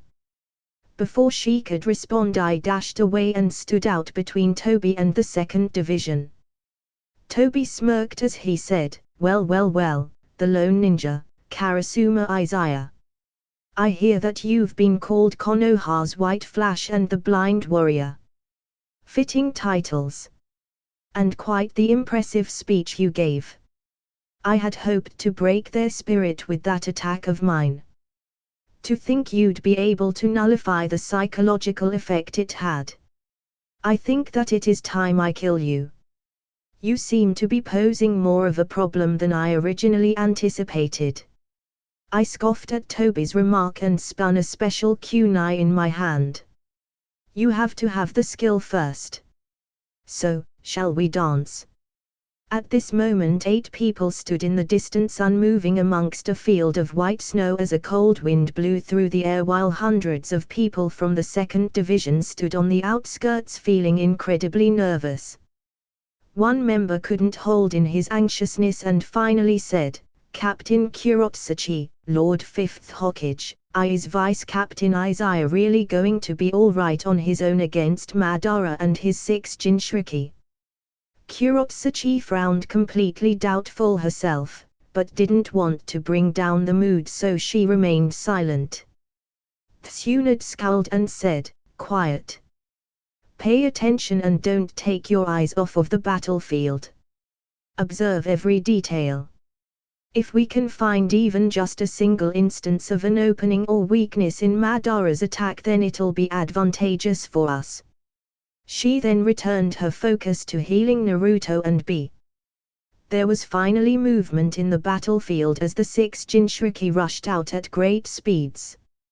I narrowed my eyes in complete focus as I watched Yagura, Fu, Roshi, Utakata, Yujito, and Han begin their attack. They fanned out their formation trying to box me in their entrapment, so I quickly threw out the special kunai in my hand straight at Fu and dashed out to my right engaging Yujito in close combat taijutsu. Bang! Boom! Swish! A fierce battle quickly broke out as the snow in the surrounding area fluttered through the air from the clash of both sides. I quickly dodged a right punch from Yujito and swept her legs, prompting her to jump in the air to dodge. I flew to the kunai I threw at Fu in order to dodge a timely attack by Yagura and kicked straight at Fu's forehead from her blind spot. She expertly dodged as her eyes were linked with the others and she countered by throwing a right uppercut. I quickly thrusted out my palm and caught her fist, not letting go, while marking her with my Flying Thunder God Seal before creating a Taiyogan in my hand and struck out towards her head. Before my technique landed, Utakata rushed over and stuck out his palm shouting, Almighty push! I felt my body immediately tumble through the air and away from Fu, unable to land my attack. Just as I steadied myself midair and was about to land on the ground, Han appeared behind me and released a large amount of boiling steam. I quickly placed my hands together, activating a wind-style ninjutsu that swept away Han's attack and twisted my body just in time to meet Han face to face. He threw a strong kick at my head, which I dodged by ducking down and performing a reverse leg sweep at his one leg planted on the ground. Before my attack could connect, Roshi appeared and struck down with his fist. Just before I was hit, I dropped several paper bombs and flew to Fu's side, who I marked earlier. A loud explosion went off from the bombs I set, damaging Han and Roshi as I quickly formed another Taiyogan in my hands and struck at Fu's body. I widened my eyes in surprise as Fu instantly transformed into her red chakra mode, which greatly enhanced her speed and power. One of her tails swept out to intercept my attack and successfully saved her body from being turned into ash, but the force of my attack sent her flying through the air for several tens of meters, crashing about on the ground and causing several deep craters to form. I narrowed my eyes as I took note of Yujito, Yagura, Roshi, Han, and Utakata also transforming into their red chakra mode. Yagura and Yujito rushed straight at me as we engaged in a fierce contest of taijutsu. During these months my right eye had finally recovered and, to my surprise, had evolved into the eternal Mangekyo. I silently breathed a sigh of relief as it was easier predicting and reading the movements of the enhanced Yagura and Yujito with both eyes instead of one. I quickly dodged, blocked, kicked, punched, jumped, swept, grappled, twisted, jabbed, guarded, and countered, successfully surviving the onslaught of Yagura and Yujito. However, I felt my entire body burning with pain after every strike, so I quickly backflipped away and created some distance between us. I frowned as I noted the burn marks and steam coming off of my body. So, the chakra cloak is such a high mass of energy that it releases incredible heat from the body. Anything coming into contact with it for too long will end up being burned and possibly even melt away. I said to myself. I snapped out of my thoughts as I took note of the chakra-cloaked Fu in the distance amassing a large amount of energy. She's preparing to bombard me with a bunch of mini-tailed beast bombs. I quickly took out a special kunai and threw it in the air, activating the kunai shadow clone jutsu. In less than a few seconds, hundreds upon hundreds of kunai rained down from the sky and spread out across the battlefield. It was also at this moment that Fu opened her mouth and started unleashing a barrage of small red condensed orbs of energy straight at me. Bang! Bang! Bang! Bang! Bang! Bang! Bang! Bang! Every time an orb of energy came close to hitting me, I instantly flew to another kunai, ensuring to fly from one kunai in the distance to another on the opposite side, which forced Fu to turn her head every time, making her lag behind in her attack. Just as I dodged the 30th mini-bomb, I took note of a bunch of bubbles, a large lava field, and a giant cloud of boiling steam that covered all the areas where my special kunai were. I also took note of 5 large red chakra hands sweeping out in my direction. So they are cutting off my escape routes by covering all the areas where my kunai are by using Hands Boil style, Utakator's exploding bubbles, and Rosh's lava style, while Yagura and Yujito are trying to hold me down for Fu's attack. Nice try, but it won't work. Just before the chakra hands were about to grab me, I smirked and disappeared, flying next to Fu, who was still marked with my flying thunder god seal despite transforming into her red chakra cloak. Before she could react, I pulled back my fist and shouted, 8 extreme fists, 7th fist of splitting. Zing! A brilliant golden light illuminated my hands as my fist connected right on top of Fu's head, immediately stopping her barrage of mini-tailed beast bombs, and struck her down into the ground, creating a giant crater 30 meters deep. I nodded my head in satisfaction, taking note that my fist was unharmed from the heat of Fu's tailed beast chakra cloak. As I thought, the 8 extreme fists can help nullify the damage that the heat of the tailed beast chakra cloak emits, since this technique also emits a powerful energy off of my arms. I looked down at Fu's battered body, who was knocked out of her chakra cloak and back into her regular reanimated form. Before I could try and seal her away, a large purple chain dragged her back into the mouth of a giant statue in the distance. Without time to assess the situation any further, I quickly jumped out of the crater that was now pooling with steaming hot lava. While mid-air, Yagura and Yujito struck out with their enhanced tailed beast fists.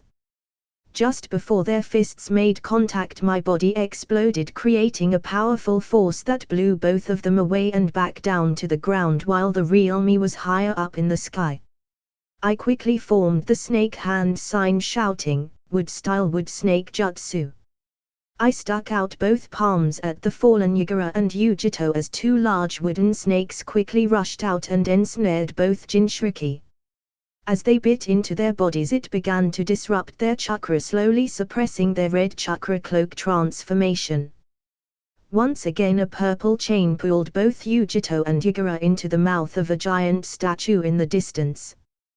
Toby, who watched the entire ordeal happen, frowned as he whispered to himself. Before he jumped into the air, he had already activated the Shadow Clone Jutsu. The Shadow Clone was the one who jumped into the air first, distracting everyone from what his real body was doing. He then activated the Shadow Clone Explosion Jutsu and forced back Yagura and Yujito, granting him a moment of opportunity to suppress their chakra. Impressive. It's unfortunate that I can't move from my spot if I want to use the Jinchuriki to this extent along with the power of the Rinnegan. At this moment Roshi, Han, and Utakata left the areas they were guarding and rushed back to join the fight. Roshi quickly released several large rocks of lava in front of me while Han stood behind me and unleashed a cloud of boiling steam. Utakata also stood behind me and stuck out his palm saying, "Almighty push." This forced the boiling steam to rush me faster while also pushing my body towards the incoming lava rocks. I quickly dropped a special kunai on my spot before disappearing and flying to one of my kunai in the distance as none of them were being guarded by anyone anymore. Just as their combo attack ceased, I flew right back to the kunai I dropped between them and struck out with a Taiyogan straight at Roshi.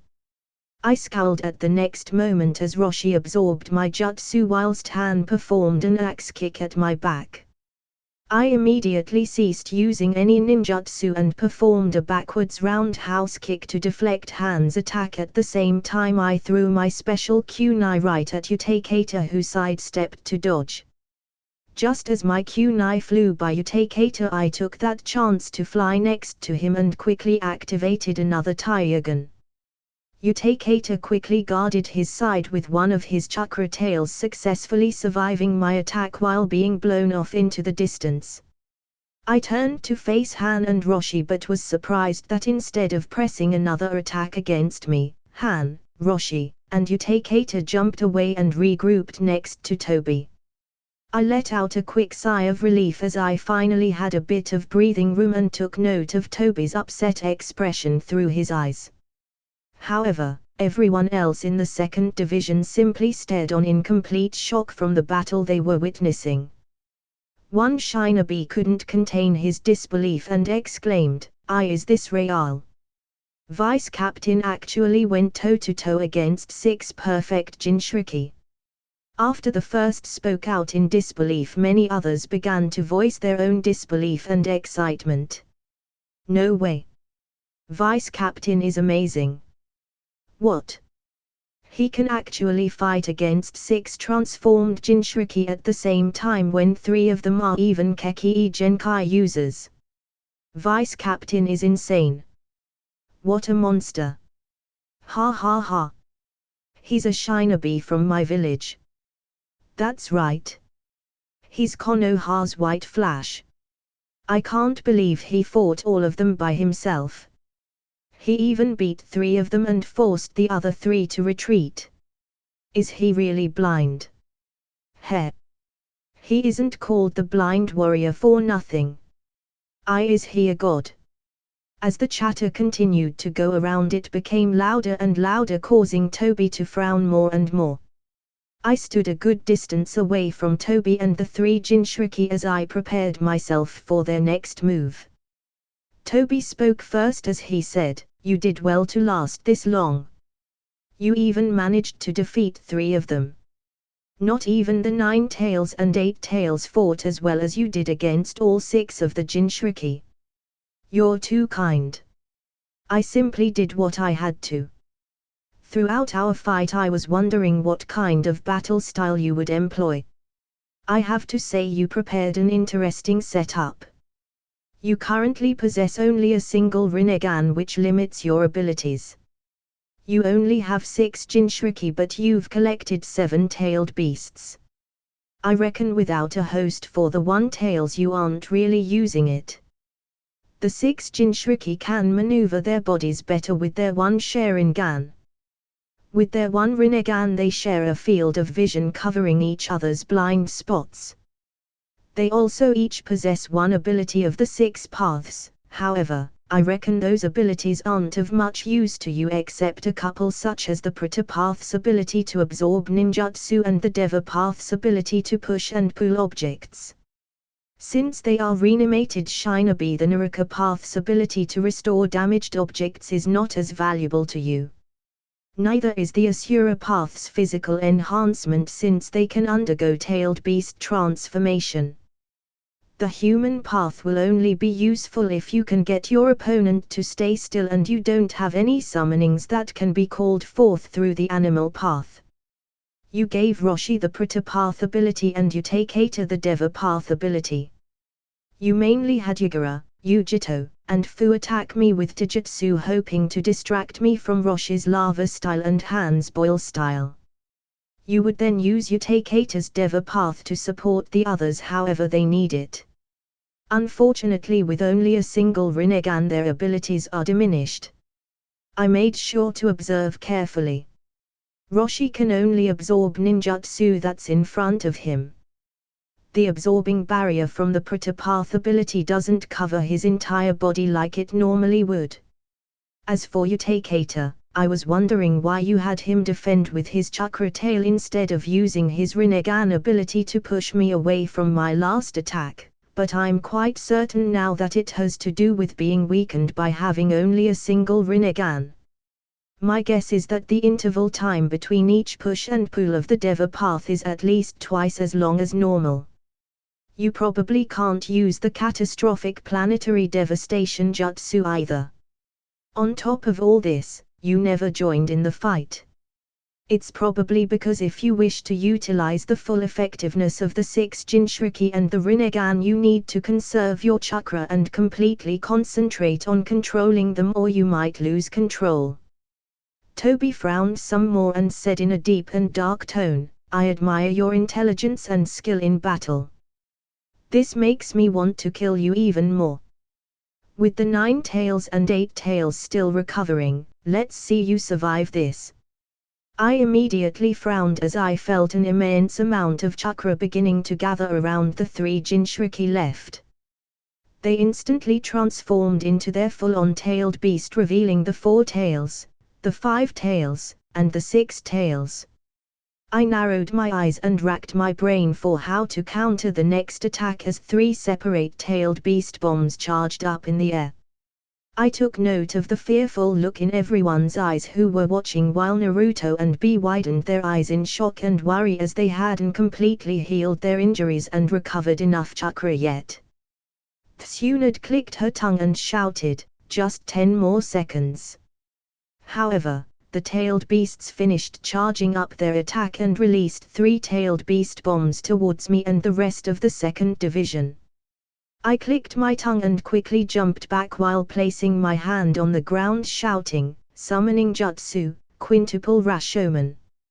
I then quickly rushed to stand in the line of fire of another tailed beast bomb and weaved the signs for the flying thunder god jutsu, guiding thunder, aiming the technique at the last tailed beast bomb on my right while also shouting, Susanoo.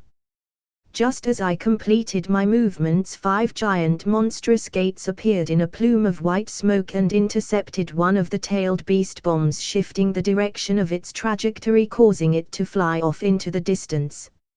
At the same time, a large space-time barrier seal caught and absorbed the giant-tailed beast bomb on my right, teleporting it away as I stood unmoving, cloaked in my dark black-colored Susanoo between the 2nd division and the last oncoming tailed beast bomb.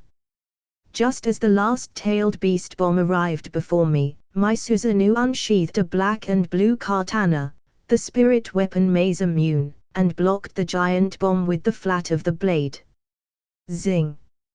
A bright blue-silver light illuminated the area for a split second as a powerful force of wind was generated from the impact before the tailed beast bomb was immediately reflected back in the direction from where it came.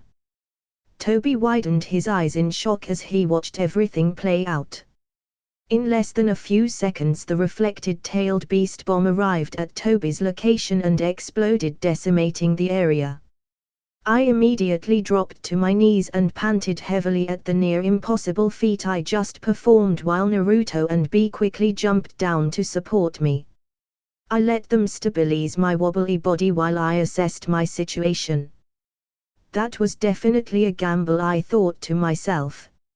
Stopping 3 different full-on tailed beast bombs is pretty tough. Especially with my lowered chakra reserves. Even though my right eye is active again, Senko still hasn't woken up in these past few months. Just as the smoke and debris cleared up in the surrounding, a swirling distortion appeared once more, revealing Toby's form. He scowled, looking down at the knocked-out Roshi, Han, and Utakata before summoning the giant statue of the 10 tails and reabsorbed them into its mouth. Then, with a sinister voice he said, "To stop 3-tailed beast bombs simultaneously while not being a Jinchuriki yourself, the quintuple Rashomon, a space-time barrier seal, and, Susanoo, you aren't actually blind, are you? Who are you really?" After the Uchiha clan were massacred, there should not have been anyone who was left alive that possessed both eyes of the Mangekyo Sharingan other than Itakai and Sasuke. Did Itakai somehow hide your existence? I smirked at Toby's confusion. I'm not obligated to answer you. Toby frowned in frustration and caution. To perform the Susanoo, that means you possess a pair of extraordinary eyes. But even with the Susanoo's blade you shouldn't have been able to reflect a tailed beast bomb unless you somehow possess a spirit weapon similar to Itakai's Yata mirror. How did you come by such a weapon? I slowly regained my footing and stood on my own without anyone's support as I stared straight at Toby. All right, I'll humor you a bit since it doesn't really matter whether you know or not. It's a spirit weapon called Maze Immune. As for how I acquired it, let's just say that I encountered a bit of a setback and unexpectedly ran into some good fortune at the same time. Its destructive power is only about the same as a regular Susanoo's blade, so you don't have to worry so much about that. But as long as I defend with the flat of this blade, it possesses the power to reflect all things that touch it. As a blade, the amount of surface area it can cover is not as great as Itakai's Yata mirror, however, it makes up for that with its ability to reflect the attacks that it does successfully block against. Toby stared at us for a brief moment before grabbing the gunby fan from behind him and stood in a fighting stance. The 8 tails, the 9 tails, and Izaya. It seems I will need to get a bit more serious about this. The 10 tails statue opened its mouth, releasing the 6 Jinchuriki once more, prompting Naruto to immediately transform into his chakra mode.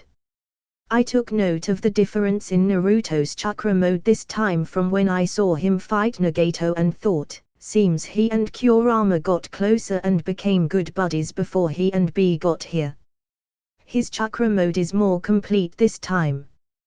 We all felt the 6 Jinchuriki amass chakra and immediately transform into their complete tailed beast form, prompting B to also completely transform into the 8 tails. Naruto got in his fighting stance and said, "Izaya, thanks for buying some time. B and I will take over from here." I walked over to stand next to Naruto and replied, "Thanks for the offer, Naruto, but I can still keep going."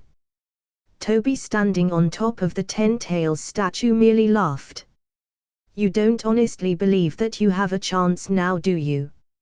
I slowly untied my blindfold and replied, "We'll never know unless we try. You see, earlier I wasn't using my full strength. But since you already know I possess the Mangekyo Sharingan, then there's no reason for me not to use it." I tied my blindfold onto Muramasa's sheath and slowly opened my eyes, activating my Mangekyo Sharingan. My left Mangekyo took on the pattern of a black swirl with 6 tomo on the outside, while my right Mangekyo took on the pattern of a black swirl at the center with 4 straight lines in the shape of an X and 6 tomo on the outside. I took note of Toby's shocked expression from his widened eyes as he commented, "Your eyes are similar yet not. Both are Mangekyo, but their patterns are slightly different. You couldn't have possibly unlocked the Eternal in one and not the other." I shrugged my shoulders. "Who knows? You should be more worried about yourself." However, in my head I also didn't have much of an idea since it was all Senko's doing. At that moment Toby's 6 tailed beasts pooled together their chakra and formed one massive tailed beast bomb, while Naruto created his own. In less than a few seconds the two giant-tailed beast bombs were fired at each other. Naruto shot his a bit lower, causing both bombs to blow up in the air, creating a giant destructive cloud of energy in the atmosphere. The ground started to shake in the next moment as all 6 giant-tailed beasts rushed at Naruto, and I. Just as they got within 100 meters, I quickly placed my hands together and shouted, "Wood style, deep forest emergence." Large wood tendrils sprouted from the ground and began to attack and hinder the movements of all 6-tailed beasts as I attempted to separate them from one another. This gave a moment of opportunity for B to reach the 5 tails and punch it straight in the face, sending it flying off in the distance. Naruto charged right at the 2 tails in his giant Kurama form and struck out with his claw, sending the 2 tails staggering backwards. Just as the 3 tails curled up in a ball and rolled towards Naruto with great speeds, I formed my Susanoo around me and pulled out the black and blue Masamune, swinging it right at the 3 tails. Toby, standing on the 10-tails statue away in the distance, narrowed his eyes in confusion as he noted that my distance was much too far away to hit the 3 tails. What happened next, however, shocked him greatly as he watched the spirit blade that was supposed to be too far away strike the 3 tails and knocked it on its side before it could make it to Naruto.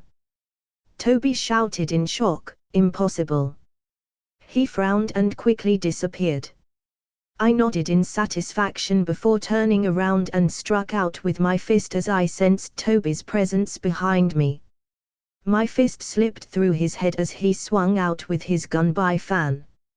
I quickly jumped in the air, dodging his attack, and quickly flew to one of my many kunai still laying around on the battlefield before the 7 tails in the air could hit me. Naruto and B continued to engage in a heated confrontation against the 2, 3, 4, 5, and 6 tails, while Toby and the 7 tails chased after me. Just as I dodged another attack from Toby, I heard him say, "What did you do? I thought you said that your spirit blade only has the power to reflect objects that come into contact with it." I smirked and dodged an attack from the 7 tails before replying, "I don't recall saying that reflecting objects was its one and only ability. That was your own convenient assumption."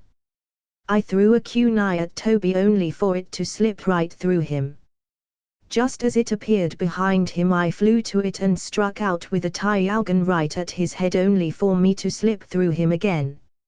It was at this time that the 7 tails completely slammed down at our location, forcing me to fly away to another kunai. I watched Toby walk out from the dust and debris unharmed and scoffed. So he used the 7 tails to attack both me and him, since he knows he won't be harmed if he just phases through the entire attack. Not a bad strategy. At this moment I started to feel the throbbing pain of my burnt limbs from my earlier scuffle against the chakra-cloaked Jinchuriki and frowned. I can't have this battle go on too long.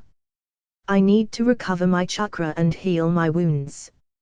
I quickly noticed something wrong as Toby didn't continue to press his attack against me. I turned my attention to Naruto as I felt Toby's presence near him and saw that he successfully stuck a black rod in Naruto's body. Shit, he sure works fast. I cursed as I made my way over as quickly as I could. Just as he was about to grab Naruto, I focused my right mangekyo on him and said, "Amaterasu." This forced him to instantly phase right through Naruto and disappear. In the next moment, however, he reappeared beneath Naruto and began sucking him in his dimension, but I quickly made it just in time and kicked Naruto out of the way.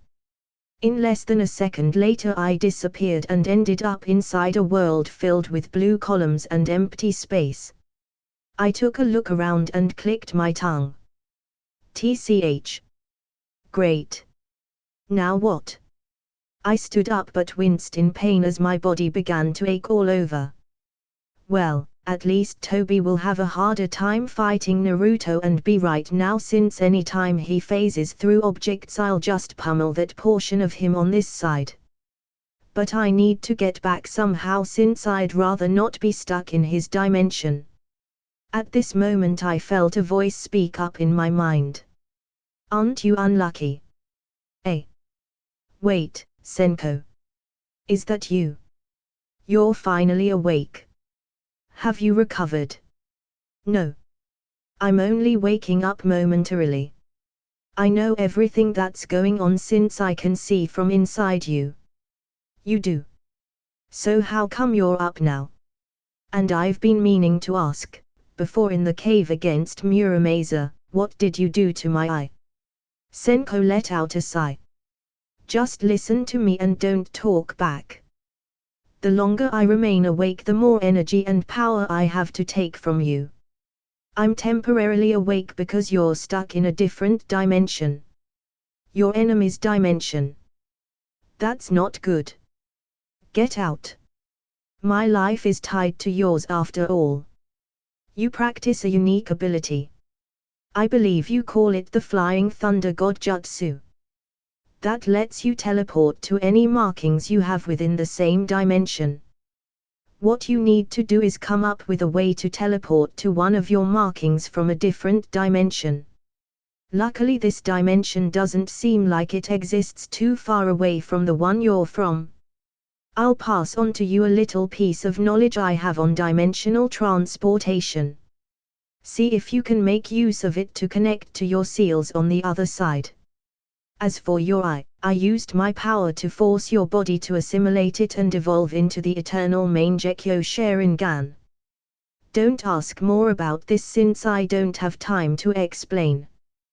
We can talk more once I've actually recovered. And remember to take care of your body. I told you not to get too seriously injured. After Senko finished saying what he had to say, it went completely silent inside my head again. I let out a sigh and shook my head. Well, I was hoping to get to chat with Senko a bit, but guess that's not happening anytime soon. TCH. He took a lot of my chakra and vitality again. How much does he need anyways? There has to be some other way to supplement him other than having him suck me dry. I instantly felt a throbbing sensation in my head as a bit of information regarding dimensional space-time transportation was imprinted in my memories. I frowned to myself. I see. Each dimension has a different resonating frequency. To enter one dimension from another, you have to either sync up with that frequency or be able to forcefully tear through it. To do this with the Flying Thunder God, it might be possible. With the information Senko provided, my own chakra should also have its own unique frequency. It should also be similar to the frequency of the dimension I'm from. Since my Flying Thunder God seals have my chakra imprinted in them, they each emit the same frequency. All I need to do is create a resonating seal that responds to my markers that will allow me to link up to them even across dimensions. The problem is teleporting to them across dimensions is going to take a lot of chakra. I sat in complete silence for a while, running through simulations and piecing together the information that Senko gave me, trying to work it in with my Flying Thunder God Jutsu. All right, I think I got it. I stood up and formed the hand signs of horse, ox, rat, bird, hare, ram and said, Flying Thunder God Jutsu, gate crossing. I immediately felt my mind link up with my Flying Thunder God markers and smiled mockingly to myself. I succeeded, but now that I can sense where they are, it's going to take an insane amount of chakra to jump dimensions. Honestly, I'm lucky I even have enough chakra left over to make the jump. TCH, can't be helped, I guess. After resolving myself and crossing my fingers that my new jutsu would work, I pulled together my chakra and activated the technique, instantly disappearing from Toby's dimension. Thud. I groaned as I lay flat on hard ground next to one of my special kunai. My body ached and hurt everywhere. Taking a quick look around me, I inwardly rejoiced and noticed that I actually made it back. At that moment a large shadow was cast over my body before I saw the four tails fly through the air and crash into the ground not too far away from me. Well, seems that Naruto and B are still doing okay, I said to myself. Yup, my chakra is super low. With how low it is, I have one good attack left in me. How to get rid of Toby with my one good attack left? I pondered as I remained sitting on the ground. Boom! A large crater appeared next to me as something crashed by. As the smoke and debris dissipated, it revealed Naruto's form, who walked out of the crater in complete anger as he shouted, "Madara! Damn you! Bring back Izaya! Right N." Before he could finish his sentence, he took notice of me sitting on the ground next to where he crashed. Izaya! Izaya! What? But how dat Bayo? I smirked and slowly stood up. What can I say? I'm not so easy to get rid of. At that moment Toby widened his eyes in extreme shock.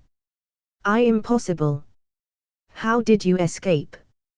Even with the flying thunder god jutsu, it should be impossible for you to return. He quickly had all six-tailed beasts return to his side and began having them create six-tailed beast bombs. I sneered, as this was exactly the kind of opportunity I was waiting for. With the last of my chakra, this should do it. I forced the rest of my chakra into my right eye and said, "Amaterasu."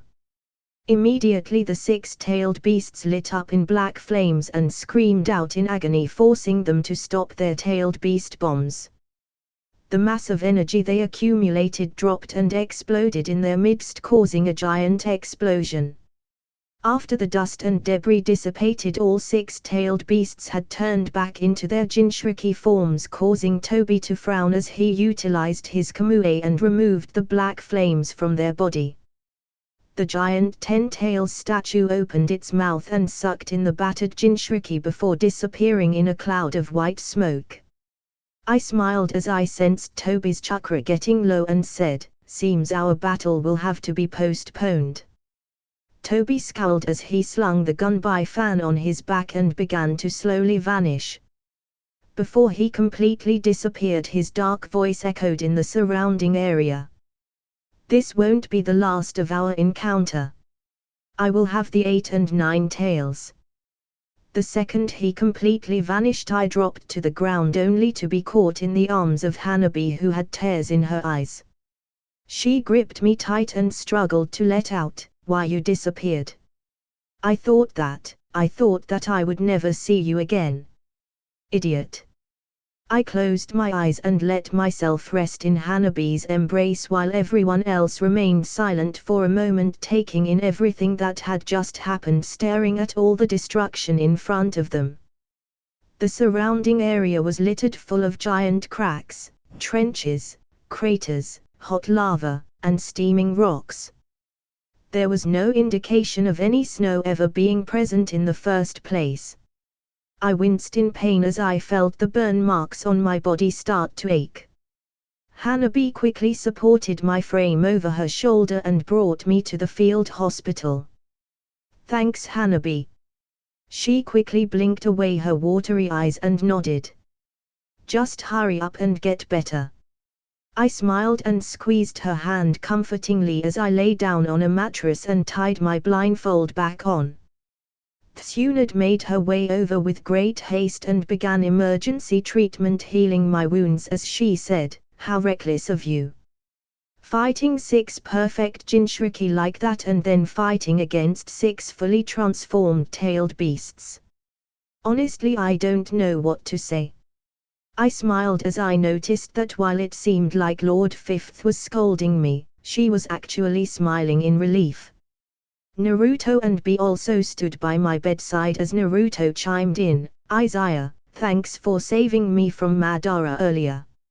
If it wasn't for me, you wouldn't have been caught in his technique."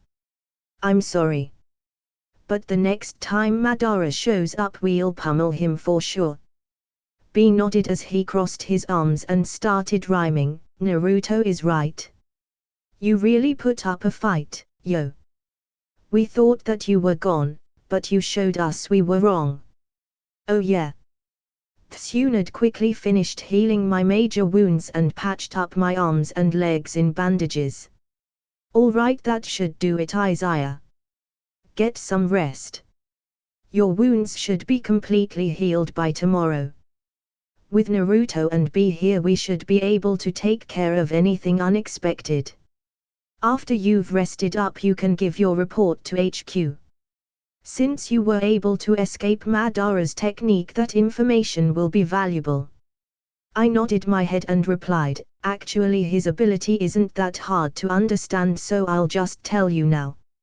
It's a space-time ninjutsu that lets him transport objects close to his vicinity into another dimension unique to him. Tsunade gave a thoughtful look. I see. Well, I still want a full report later. For now go and rest. I thanked Tsunade and quickly said my goodbyes to everyone else before Hanabi dragged me away. As we left the field hospital's tent we were greeted by a large crowd of people who started saying words of gratitude and encouragement. Vice Captain. Please sign an autograph for me when you have the time. Vice Captain, that was amazing. Get some rest. Vice Captain, you are my new goal. Vice Captain, thanks for your hard work. I always believed in you, Vice Captain. Haha, that was expected of Konoha's legendary White Flash. To fight against 6 perfect Jinchuriki and stop 3-tailed beast bombs. Then fight against Madara and 6 fully transformed tailed beasts alongside Naruto and B. Vice Captain, you're just like the god of Shinobi in the legends. You mean like the first Hokage Senju Hashirama? Yeah, just like him. Right, the first Hokage could probably fight against 6 perfect Jinchuriki and stop 3-tailed beast bombs also, right? Vice Captain can even use the wood style. Wasn't the first Hokage hailed as the god of Shinobi? Hey, doesn't that mean Izaya is like another god of Shinobi?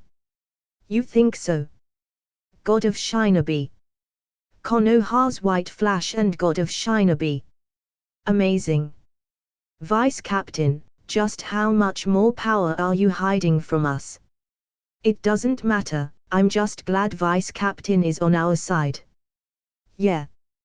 Hey, don't forget about Naruto and B, they were awesome too. Oh right.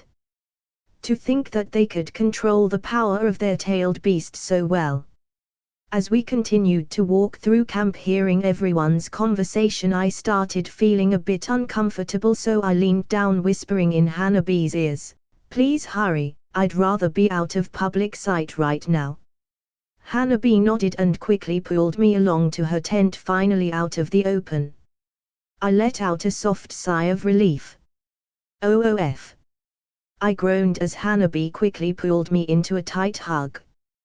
"That was dangerous of you," she said softly. A warm smile graced my lips at the feel of being in Hanabi's warm embrace. "I know. You could have gotten seriously injured. I know. You could have died. I know. I thought I lost you forever. Madara attacked Naruto and I know you saved him, but why does it have to be you? What if you never came back?" "I know." Hanabi frowned. "Stop saying I know. If you know, then don't do it. It's bad for my heart." Before I could respond, she covered my mouth with her soft, smooth hand. "Don't say anything. I'm just venting my frustration. I know what kind of person you are. And I chose to be with you, so I'll deal with it somehow." I felt my heart skip a beat at her words and grabbed her waist, lifting her into the air, and smiled at her. I knew my girlfriend was understanding. She pouted at the difference in our physical strength and smacked my arms. "Put me down." "No. Izaya. I smirked and spun her in a circle, causing her to let out a small scream and laugh. Ah! Ha ha! Izaya, stop! After confirming that she was smiling again, I slowed down my step and came to a halt, bringing her close to my chest and into a tight hug. I'm sorry. I know you were scared, but I had to. Fighting by myself was the only way to ensure minimal casualties. And I couldn't let him get his hands on Naruto and the Nine Tails, since that's what he wants the most. Hanabi buried her face in my chest with a frown. HMPF. At what cost though? I leaned back while still holding Hanabi in my arms and forced us both to fall down on her mattress, prompting another startled scream from her. I rolled us over so she was beneath my frame. Our face just inches apart. Instead of thinking about what bad outcomes might happen, let's just enjoy the happy ones. Hanabi let out a soft sigh. You really are an idiot. I'm mad at you, but I'll let it go. This time. I smiled and quickly leaned down to kiss her lips, which put a smile back on Hanabi's face. Cheater. She whispered. Yup. I acknowledged as I gave her another kiss. This time the kiss between us was deeper and longer. The second our lips separated, we both took a deep breath and then locked our lips once more. I slid my tongue between her soft sweet lips, wanting to explore as much of her as I could. She let me in with no resistance. I felt the soft touch of her tongue on mine as they pushed, pulled, and gently caressed the other. I was getting light-headed. Drunk on her taste. I felt her hands roam over my back, then to my chest, before feeling her slip her soft milky hands under my shirt and touch my abs. I let out a soft and deep grunt from her actions and grabbed her right hip, pulling her body closer to mine while letting the weight of my body fall on my left arm so I wouldn't crush her fragile frame. I nestled my face into the nape of her neck and took in deep and heavy breaths. Hanabi, we can't, we shouldn't, I'm losing my willpower here. Hanabi struggled to calm down her own breathing as she felt her entire body heat up. Izaya, do you trust me? I simply nodded my head against the side of her neck, which caused Hanabi's body to shudder from the warm tickling sensation of my soft snow-white hair. Then, let me see your eyes, please. I took a momentary silent pause and finally calmed my breathing down before lifting up my head to look Hanabi in the face. All right. I replied softly. Keeping my eyes shut, I slowly and expertly untied the blindfold with one hand before dropping it on the side of the mattress. I could feel Hanabi staring at me in anticipation, causing the corner of my lips to rise in a slight smile. After a few seconds passed between us, I slowly opened my eyes, revealing the bright blood-colored black tomo-patterned Sharingan. I felt Hanabi's body shake the moment our eyes made contact, and I felt her slightly shift her body a bit. 1 second passed between us in complete silence as we locked eyes. Then another and another. A comfortable silence filled the room as we stared at each other. Before long, a strange feeling passed through me. It was as if staring at Hanabi's eyes allowed me to feel everything that she was, all of her warmth and love and compassion and playfulness, but all of that slowly drove me to a single growing emotion within, desire. I surmised that she must have been feeling something similar as I watched her bite the corner of her lip and suck in a deep breath. Her small action just now broke me completely, so I suspended both her hands above her head in a tight grip with my left and reclaimed her lips in a wild frenzy. Just a little more. Hanabi. I won't go too far, yet. But I need to feel you. Please. I let out between deep breaths and bated kisses, letting my right hand roam free. MMPF. Izaya. Not fair. She let out in soft moans as she struggled to free her arms. I smirked against the nape of her neck and released one of her hands before grinding my body into hers, forcing out a moan from Hanabi. MMPF. Izaya. Her free hand gripped the back of my hair as her legs pulled my body deeper and closer into her own. For a while the only sounds within the tent were heavy breathing, soft sighs, low moans, and the sweet cry of our names. At some point we had fallen asleep. I woke up first since I was a pretty light sleeper. Not only was I trained to be that way from my past life, but I also trained that way in this one. On top of that, I hated falling asleep too deeply since my mind was plagued by nightmares of death, murder, and torture. Although it's been getting a bit better now since sometimes I dream of Hanabi, my dreams are still mostly filled with nightmares. By now it had already turned completely dark outside. I sat up and took a look around the dark room, seeing my shirt laying on the ground next to my blindfold and Muramasa. Turning my head, I caught sight of Hanabi's ripped shirt strewn across the room and smiled happily to myself before looking down at her peacefully sleeping form. I listened to the calming sound of Hanabi's breathing and laid back down beside her, pulling the blanket up to cover her exposed shoulders. This action prompted Hanabi to turn around so she was facing me as she slowly opened her eyes. "Izaya," she said with a soft yawn. I smiled at her cuteness before replying, "Sorry. Did I wake you?" Hanabi shook her head and snuggled closer to my chest. "It's fine. I was just checking to see if you were still here." My heart skipped a beat as I thought to myself, honestly, she's too cute.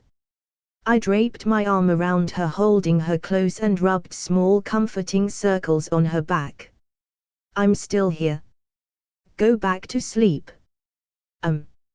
Okay. Oh, and Izaya. Happy late birthday." I smiled at her words and dipped my head down to kiss her forehead. "You're going to be the death of me."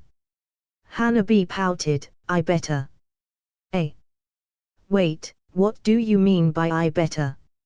It means, you do so much dangerous stuff already that you'd probably live longer if I happen to be the death of you instead. Ha ha ha ha. Hanabi pouted. "What's so funny about that? You know it's true." She grumbled towards the end. I smiled and squeezed her frame closer to me. "Well, what you said is oddly romantic." Hanabi smiled into my chest. "Hey, you know it's true." Okay, don't worry. I plan to live for much longer, so I guess you'll have to put up with me for a long time to come." Hanabi felt her heart flutter and snuggled as close as she could to my chest. Good. That's it for this video, guys. Hope you like the video. Like, share and subscribe the channel. Also make sure you give me your recommendation in the comment section down below. Thank for watching.